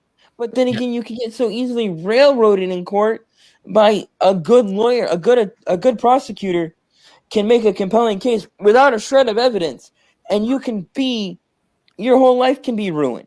Yep. So it's such a it's such a fine line you walk. Yep. When, as much as I wanted it to be, if it was true, I wanted it to be, if it was real, I wanted it to be true, and if it was false. Yeah. I wanted him to come out the other side. All right. And he might be. He might come out the other side very, very well. And it's the frustrating thing is now that stink cloud is going to be around him forever. Yes. No matter where he goes, no matter what he does, that stink's going to be around him forever. And he already has everyone baggage anyway that he. Yeah, more or less. Yeah. Right. He's not exactly everybody's best friend. No. He's hilarious. He's hilarious on YouTube. If you get a chance to check out his YouTube channel, he's pretty damn funny. But, I didn't want it to be, I wanted it to be something that didn't happen. But if it did happen, I wanted it to go, I wanted justice, Yeah. No, I absolutely. If anyone out there, male or female, if you are a victim of of any kind of abuse, sexual, physical, emotional, seek help. Go out and try to find somebody that'll help. It's available. Do not live. But don't lie about it. Yeah, exactly. Don't make false accusations. Right. And the hardest part that have it happen to. Right. The hardest part is making, is who's lying. It's sorting out the liars. Yeah, and that's again, like you just said, it's hard when someone does go through some kind of abuse. They're afraid to come out because then they're going, oh, well, is she telling the truth? Is he telling the truth? Oh, he could be lying. Well, no, he or she is not lying, and they're actually telling the truth. Especially when they make an accusation against somebody who has money. Right. And then like this really did happen to me. I was hurt. I was abused. I was a victim. And now you think I'm lying for a payday? Yeah. Yep. Yes, serious people. That's very likely. And it's so hard for the real victims who just take the payday because they wanted to go away just as much as anybody else. Yep. You did. I was abused for 15 years. by people that I cared about, and they cared that claimed to have cared about me, and I just wanted to go away, take the money, and it's done. And I'm done with it, and I don't got to think about it. I got paid. I'm good. I can take care of myself. I can take care of my family, and I'm set. Right. Exactly. But then people look at you and go, "Why'd you take the money? You had him dead to rights." Well, just as easily as a prosecutor can railroad some guy who's innocent, a good defense attorney can get off a guilty guy. Exactly. Yep. So it's such it's a fine line. It's a fine line, and we decided in this country, this is something my mom told me. We decided a long time ago that it was better to let 9 innocent men or 9 guilty men go free than to punish one innocent man. I would agree with that. I mean, I agree with that. And that's the way our justice system is it was set up, was that the assumption of innocent until proven guilty, the assumption of innocence, that the prosecutor had to provide a preponderance of evidence to prove your guilt. Right. And the unfortunate thing for victims of abuse is that guilt and people who and the accused who are not guilty is that a good lawyer a good prosecutor can flip the script just as easy, because two lawyers can walk in, not know anything about the case, not know either of participants, take the case. One day they're the prosecutor, argue the case, get a conviction. Next day they flip the script, they go in, they argue in the defense and get the same guy off. That's what lawyers do. Your job is neither to provide, isn't innocent or guilty. It's to provide just enough doubt, especially for defense attorneys, they provide just enough doubt that you get one juror who will not convict. I think that's kind of your job as a defense attorney. That's it. That's your job. And the prosecutor, the emphasis, the impetus is on the prosecutor to prove beyond a shadow a reasonable doubt. The thing that we forget is that it's a reasonable doubt. That's why in cases like O.J. Simpson and Casey Anthony are so sensationalized, is because we forget that the operative word in that sentence is reasonable, not just doubt, but it should. We forget that it's reasonable doubt. That the average person would have a hard time believing that this person did what they are accused of. And that's where we think it's all doubt. It's not any shred of doubt. It's a reasonable doubt. You think that the average person believes that the person who is being accused of said crime has done what they've said they did, or what they're being accused of having done. I'm going to clamber down off my soapbox now and be quiet. All good. The other article, one of the articles I had was MLB players, 11 stars searching for their first ring, or who needs their first ring. Number 1 is Zach Greinke. Greinke would be a nice one to get a ring. I love Greinke to get a ring. Zach Greinke is an enigma. If you never, there's a video about Zach Greinke on YouTube, y'all. If you like baseball, let me find it real quick. Go ahead. Number 2 is Joey Votto. Joey Votto is another one. Yeah. Oh god, it'd be so cool. It's from Baseball Doesn't Exist. It's from about 4 months ago. How Zach Greinke became the weirdest player in sports. It's like 20 minutes long, and it's great. It's great. I absolutely highly recommend the video. Jacob deGrom is number 3. I heard they're shutting him down. They are. I think they are. They are. Andrew McCutchen is number 4. Is he in Philly now? He's still in Philly. Yep. Yes. Nolan Arenado for the Cardinals. He's still fair. Giancarlo Stanton is number 6. Both of them are still fairly young. Evan Longoria. It's funny. He used to play with the Rays. Is he in San Francisco still? Longoria. Yeah, still with the Giants. Yep. He's got a shot at a ring this year. Freddie Freeman of the Braves. He's like 24. Freddie Freeman's 31. Baseball years. Is he really? When the hell did that happen? Yeah, he's 31. What the hell? Paul Goldschmidt is 33. And then it feels like he's been around forever. And number 10 and 11, are you ready for these two? Yeah. Manny Machado and Bryce Harper. I'm surprised Mike Trout wasn't on the list. Yeah. I'm surprised too. Harper let one get away. Well, Harper didn't want to play for the Nationals anymore. That's what I'm saying. That's what happened. They won the World Series that year anyway. Series the year that he left. Dumbass. You got the money, I agree. man. I agree, Lewis. I wholeheartedly agree You with had that. a chance, and the envelope was right there, right in front of his nose. Yeah. He started smelling money, man. You dope. Yep. Nope. I agree with you. It was in your hand. You could have been on a cheerleading team, and you walked away, which makes you a loser. Here's a question. I was just reading that article that I was just reading. Do you guys believe? Do you think that Joey Votto is a Hall of Famer? Borderline. Yeah, I agree. Borderline. Check. That was something that was a question. I would not be mad if he went in. I would not be mad if he was held out. Okay.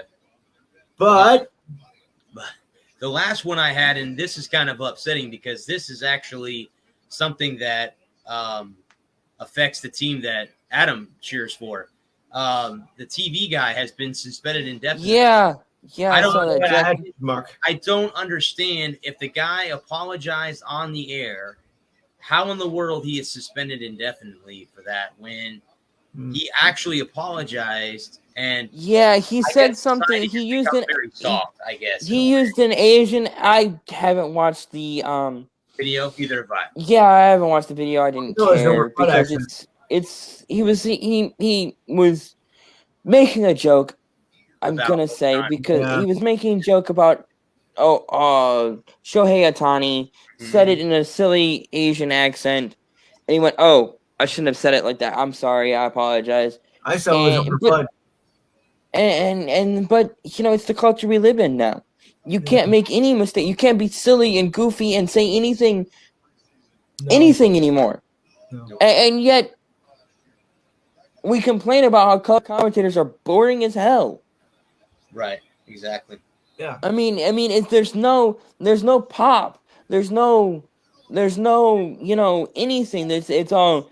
This guy is a really great player, and he hits the ball really well, and he's been really good getting the ball across all fields. He doesn't hit into the ship a lot.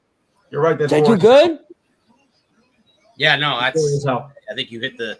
But yeah, I mean, I'm surprised. I hope that I understand. You can't make fun of people anymore. Fine, whatever. No, but I mean, honestly,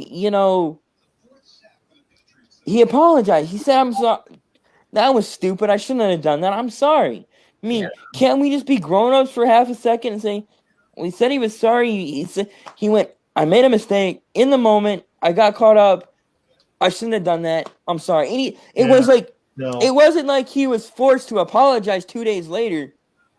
When the sports world went, well, that was ugly. Right. Yeah.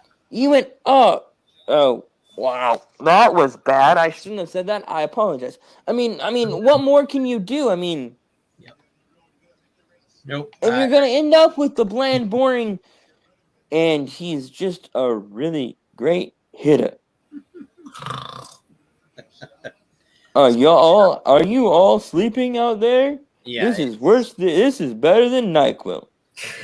It is. She does a NyQuil.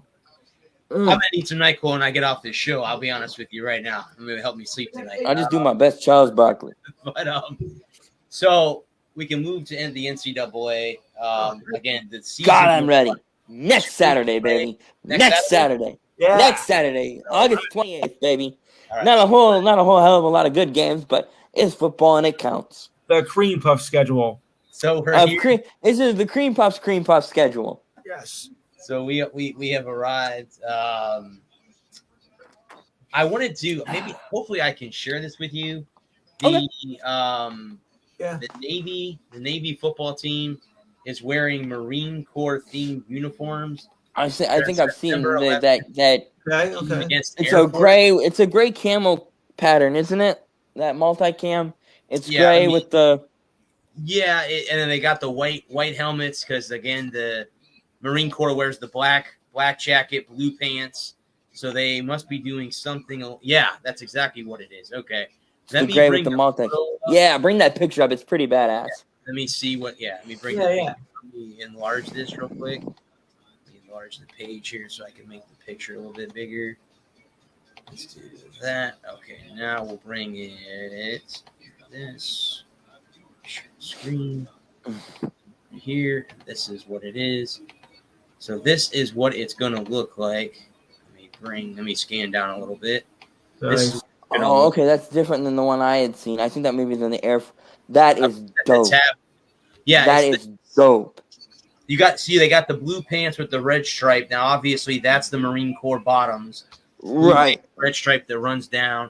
They're wearing the white helmet with the white hat, which is what the Marine Corps wears. And then they have the navy blue is the Navy uniform. Striped navy with the they wear that. So I really honestly like that uniform a lot. I love that. I'm digging it, man. That's dope. I like it. Yeah, that's pretty cool how the Navy is honoring the Marine Corps, which is the only. Are they playing the air? That doesn't have a team. They're the only military. Because they actually the Marine Corps is part of the Navy. It's under the Department of the Navy. I thought that was the Coast Guard. No, the Coast Guard is its own branch, a separate branch. Okay. Yeah. It's Army, Navy, Coast Guard, and Air Force, Space Force, and the Marines are under the Commandant of the Navy. Yeah. That's why the Marine Corps is not its own. Isn't its own branch. They deploy with the Navy, and they're basically the fist of the Navy. So that's, I mean, again, I think that uniform is pretty dope. Yeah. The Air Force on September 11th, which again, that's gonna be a tough day. That's gonna be a tough day.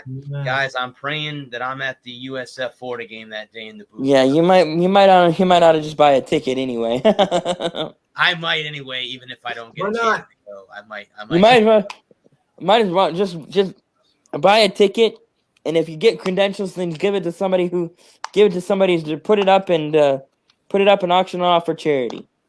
Could do that. Yeah, that's what I do. I actually know somebody that has a ticket that I could get, so I could do that very easily. Yeah, there you go. You get somebody, if you get somebody and we can promote it on the show, talk to him, call him, get a hold of him this weekend, and we'll find out. We'll figure out setting up some kind of charity thing. That sounds Let me talk to him over the weekend. All right, sounds good. And then if you don't get your credentials, then you have a ticket. And if you do get your credentials, then we'll work on trying to auction it off for a charity, for a good cause. Sounds good to me, gentlemen. Sounds good to me. Can we switch to a different game? This game sucks. It looks like Nick Rolovich, the WSU football coach, could be fired if he does not take the COVID-19 vaccine. Ooh, that's Western WS. WSU is. Hang on. Western. Let me see who that. I thought it was. I want to Washington State. It might be Washington State. Let me see exactly. He was told by the governor of. It's got to be Washington. I'm imagining. Has told him, yes, Washington State coach Nick Rolovich says he plans to comply with state mandatory COVID-19 vaccine requirement. It says Washington Governor Jay Inslee issued a mandate Wednesday that all state employees working in educational role from kindergarten to 12th to higher education must be vaccinated by October 18th or risk losing their job. The mandate is similar to the one Inslee issued August 9th for other state employees and healthcare workers. So basically the state of Washington, where I know it was bad in the beginning, it was very, very bad in the state of Washington. So it looks like to me he's going to keep his job because obviously he doesn't want to get fired. Right. Their head coach. And being, I mean, again, think of those two. Those two, you know, I'm not going to say they're powerhouses of the Pac-12, but they're pretty damn good in Washington. Washington University, the Cougars. I think it's the Cougars. No, they're the no. Washington State is the Cougars, right? Did I get those mixed up? Washington is who? What's their logo? I know they wear purple and gold. I know that. I just don't know what their Cougars. I thought they were the Cougars, but I don't know who. I thought that was Washington State. I could be wrong. Yeah, Washington State is the Cougars. Okay. What? And then Washington University. Wildcats? Could be the Wildcats. Give me 1 second. I got it right here. I'm just Huskies. Huskies. Okay. I know they wear purple. I know they wear purple and gold. I know that much. I know they. I associate Huskies with UConn. Yeah. Right. So. Oh God, I can't wait for football to be back. Damn it. Notre Dame is not going to go back to the ACC. They're going to go independent again. So it goes to college. They're going to stay independent for the season. Anyway. Yeah. I guess the University of Nebraska and Scott Frost are under. They're in big trouble. They are in big trouble. I didn't. You have to fill me in because I didn't hear what happened. It's just an article. What happened? There was violations, recruiting violations from last year. Big. Let me look it up real quick. What else is in college football? Right. I being a Big Ten guy, I get it comes across my newsfeed all the time on Facebook, and I had just seen announced that the NCAA is looking into you and report customer staff improperly use analysis and consultants with knowledge. Scott Frost even moved workouts off campus last year when activities were banned during the pandemic. Yeah, they broke the rules during COVID last year, and they used illegal analysis. What was it? Analytics. Sorry, I closed the article down. Analysts. So they use analysts and consultants. Improper use of analysts and consultants with the knowledge of Coach Scott Frost. So basically, it started at the top, and everybody knew what was going on. And they're in big shit for that. Oh yeah. Well, I mean that's the whole thing. I mean, I want to know too. Yeah. And I will bet you any amount of money that Nebraska was not the only team that did that last year. Probably not. They just got caught. So sorry. What a shock! But what a shock though! Somebody had violations in college football. What a shock! Right. Yeah. That's exactly. Exactly. Why is that a shock? What happened again? Oh, what? Every violation you could think of, a team. Yeah. Every violation, recruiting, consultants, analysis, being in the wrong place. Being in the wrong place. At the wrong time of year. Yeah. It's exactly. Yeah, it's a mess. All right, so we'll finish up with the boys that are playing right now tonight. That's the National Football League. We are in week 2 of the preseason. Thank God, only one more week of preseason, 1 week off, and then football is back, baby. Trevor Lawrence did very well. Obviously, he looked all right. What did you guys think of? Disappointed, not surprised. In for the Jets, I don't think he looked all that bad. I think he looked decent in his first outing. Yeah, he looked okay. I want to see more. Look, I'm gonna hold off on judgment on any of these young quarterbacks until about week 6. Week 4. Week 6. Give me 6 games. I'll give you 6. Right. Give me 6 games plus the preseason. Okay, I can see week 4 if we're gonna include the preseason, but I want to see six full speed real games against the number ones for a full season or for a full couple of weeks before I actually make any judgment calls about these quarterbacks. a lot of things, you got guys coming in, going out, guys knocking off rust, haven't played since February or earlier. Some guys had their last game in December. Right. Yeah, 8-9 months of no football, especially in New York with the Jets. Yeah. And the Giants. Jacksonville, New York, both New York teams. Teams that didn't make the playoffs. Lots of new places, lots of new faces in new places. So, especially with young quarterbacks, and in New York, you've got a new head coach. The Jets, at least. I was watching Pat McAfee's highlights from the other day, and he was talking about the Giants. And they had an offensive line who was like 30 and been in the league for 5 or 10 years. I can't remember either. Maybe 8 years. A veteran of the league. And they had that fight, that kerfuffle there a couple weeks back. And the next day, he had them running, doing 100s. And up downs and he retired the next day. He's like, screw this, I'm retiring. And you have to wonder about what's going on with the Giants, and is it going to implode by week 4? That's what I'm saying, because most experts, judge by week 4, usually not by week 6. So that's why I was saying 4 games. I think that you get 3 home games, 3 away games, usually by week 6. Hopefully, ideally you'd have 3 and 3. A home game, away game, home game, away game, home game, away game. Right. But you got a larger sample size. I prefer to get a bigger sample size if I can, and especially against your number ones. In the preseason, you don't really play the number ones very long. No, maybe a quarter and a half in week 3 or week 2. I think the Cam Newton played a quarter, and then Jones played a quarter. I think that I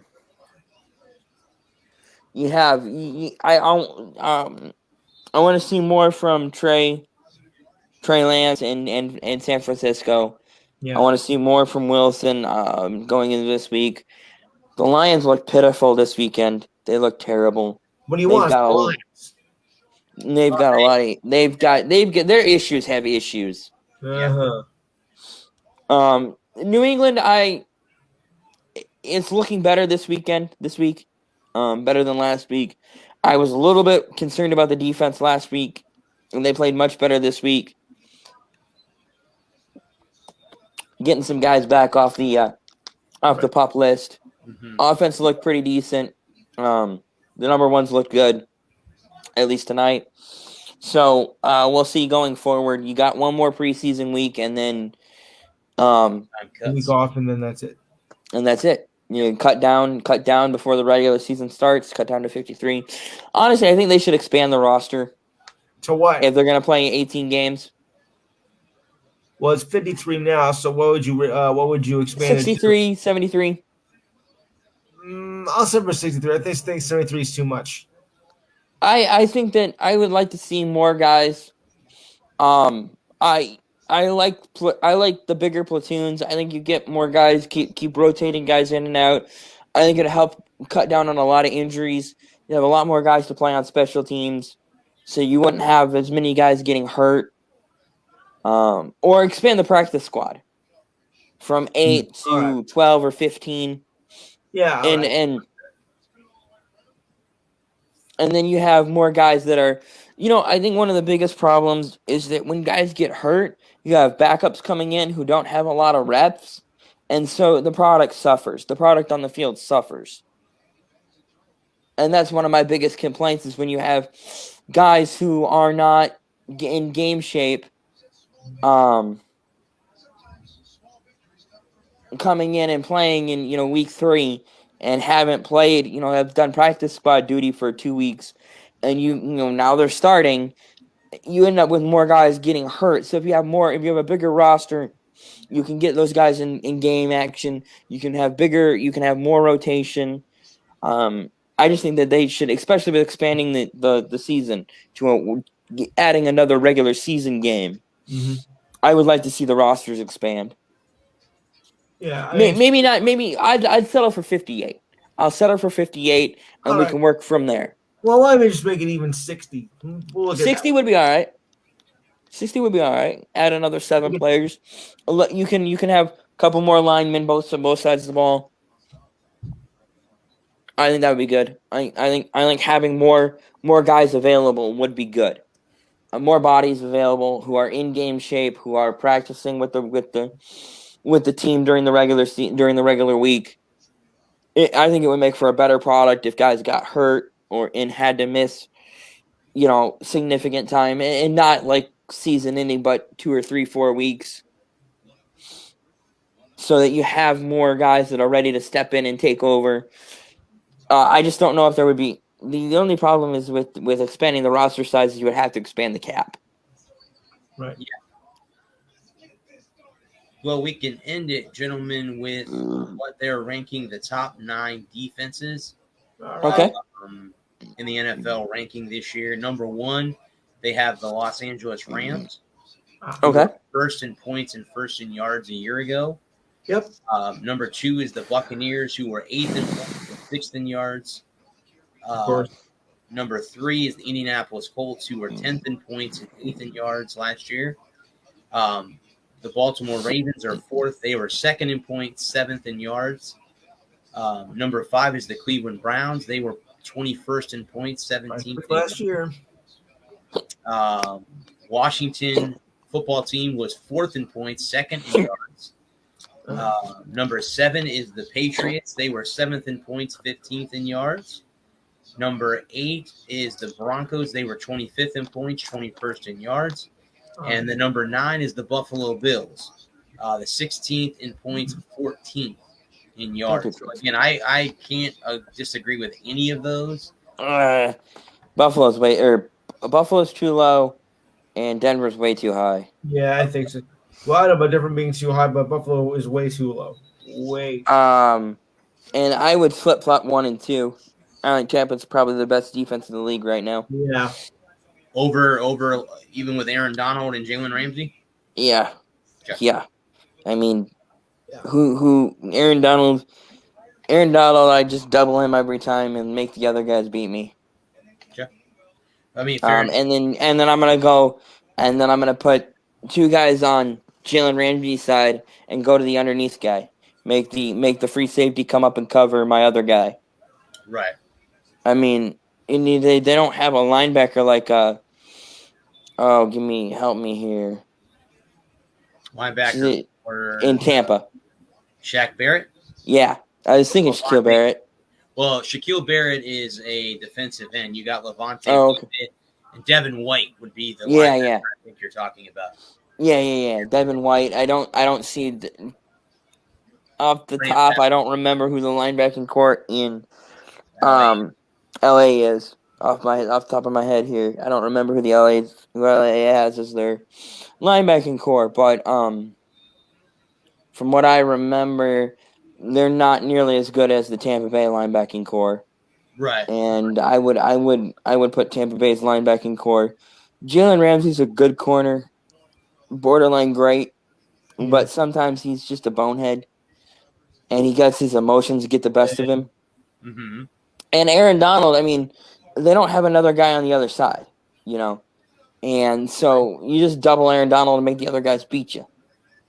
The Bucks have JPP, or you can even in there Joe Tryon. Call, huh? Yeah.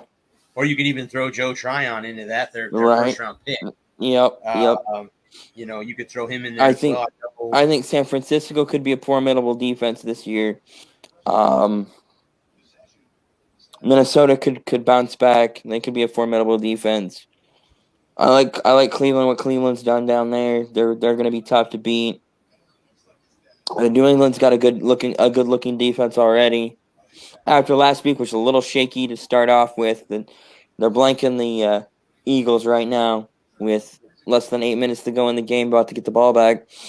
So I think New England will be bounced back, relatively speaking, compared to where they were last year, especially getting a Hightower back. That's going to be a huge shot in the arm for the New England defense. Yep. Yeah. I don't know about either New York team. Detroit's going to be terrible on defense again because such is a lot of my life. It's a cruel irony. With that, gentlemen, you got anybody want to close out with final thoughts? Anybody have any final thoughts? Anything you missed? You didn't go into detail. I hit everything that I wanted to hit. I mean, if you're in Detroit, stock up on the booze now because you're going to need them. Yeah. Probably New York, too. Oh, definitely New York. Yeah. Like I said before, I'm not convinced yet, Wilson. I mean, good first game of preseason, but come on, it's preseason. You got a lot to live up to. And besides, we just lost one of our players for the entire season thanks to a leg injury. Dirty, no good. One thing we didn't hit, which I don't know if you saw, but Antonio Brown got in a fist fight at a joint practice this afternoon. Ripped the guy's helmet off. Punched him right in the mouth. What do you want? It's Antonio Brown. What do you expect? I know, right? We'll see tomorrow night because they're playing each other tomorrow night, so we'll see how that. This is gonna be fun. I can see a suspension coming for. AB's gonna be suspended for a while. I see 4 games in his future that he's not gonna play in. In the words of Cartman, screw these, I'm going home. Screw you guys, I'm going home. No. Screw you guys, home. With that, gentlemen, I'm gonna get off here. Call it a night. Try to get some sleep. Don't forget Hand Sports Show Saturday, 5 to 7 p.m. Number to call 512-543-4662. Number again 512-543-4662. We'll cover, of course, MLB, preseason week 2 of the NFL, or week 3 if you count the Hall of Fame game. We'll also do our first college football predictions for the year since next Saturday it's college football season, folks. So, of course, that there's a lot of stuff still going in the NBA, even though the trade deadline is finished, but there's still some movers and shakers there, so we're going to cover that. And I may even cover some boxing for you boxing fans out there because you might find this very interesting. No, I'm not going to give any details away. Don't do that. So if you want to find out, call the show, please. Yes, there you go. I like that. As I've learned, Lewis, too, you don't ever give away who you're interviewing and you don't give away what you're talking about because if you give it away, they'll go, I don't need to listen. You just gave it all away. Right. So, yeah. Well, like the Red Hot Chili Pepper song. Give it away now. Ooh! Pat Verbeek got named as the GM of the Griffins. The Griffins? Grand Rapids? The AHL team to the Red Wings. Yep. All right. Good night. Yep, this has been Sports Sir Brad Walker. The Walker Report is part of In the Zone Sports Radio. If you guys want some In the Zone Sports Radio gear, head over to squadlocker.com. Type in the Zone Sports Talk Radio to present the store to pick that up. The show is also sponsored by creatingzenspaces.com. It is the local choice in St. Petersburg, Florida for house cleaning, organization, decluttering, and pet sitting. It's about finding the peace within you and adding comfort to your life. And guys, remember, Zen Spaces begins with you. Be kind to yourself and one another. And guys, we have a YouTube channel. Head over to the Sports Sir Bradley Walker for this show in its entirety. For my other show, the Sunshine State Sports. As you can see, I'm very tired. I'm saying things incorrectly. I've been saying things incorrectly my whole entire life. So join the club. The show will not be tomorrow night, guys. It'll probably be Sunday afternoon. What time? Probably around 2 or 3 on Sunday afternoon. Drop me the link. I may drop in. Yeah, I'm gonna. What I got going on? I don't take off my appointment, so I'll see what I can do. No problem, Lewis. Yeah, I'm gonna try to do it between 2 and 3, maybe 3 o'clock that afternoon, from 3 to 4. I am doing a dear friend of mine a big thing. I'm babysitting her dog for her while she's going away this week. So I don't have internet access at her house. I don't have my green screen available either. So I'd rather do it with my green screen behind me than not. But she bought me the green screen anyway. Anyway, guys, I want to thank our first responders, the men and women of our armed services. Thank you guys for everything that you do. And as always, guys, if anyone tuned in, thank you for coming in here. We always do appreciate it. This has been the Sports Sir Brad Walker. Everyone have a good Thursday, rest of your Thursday night, and have a good weekend. Peace.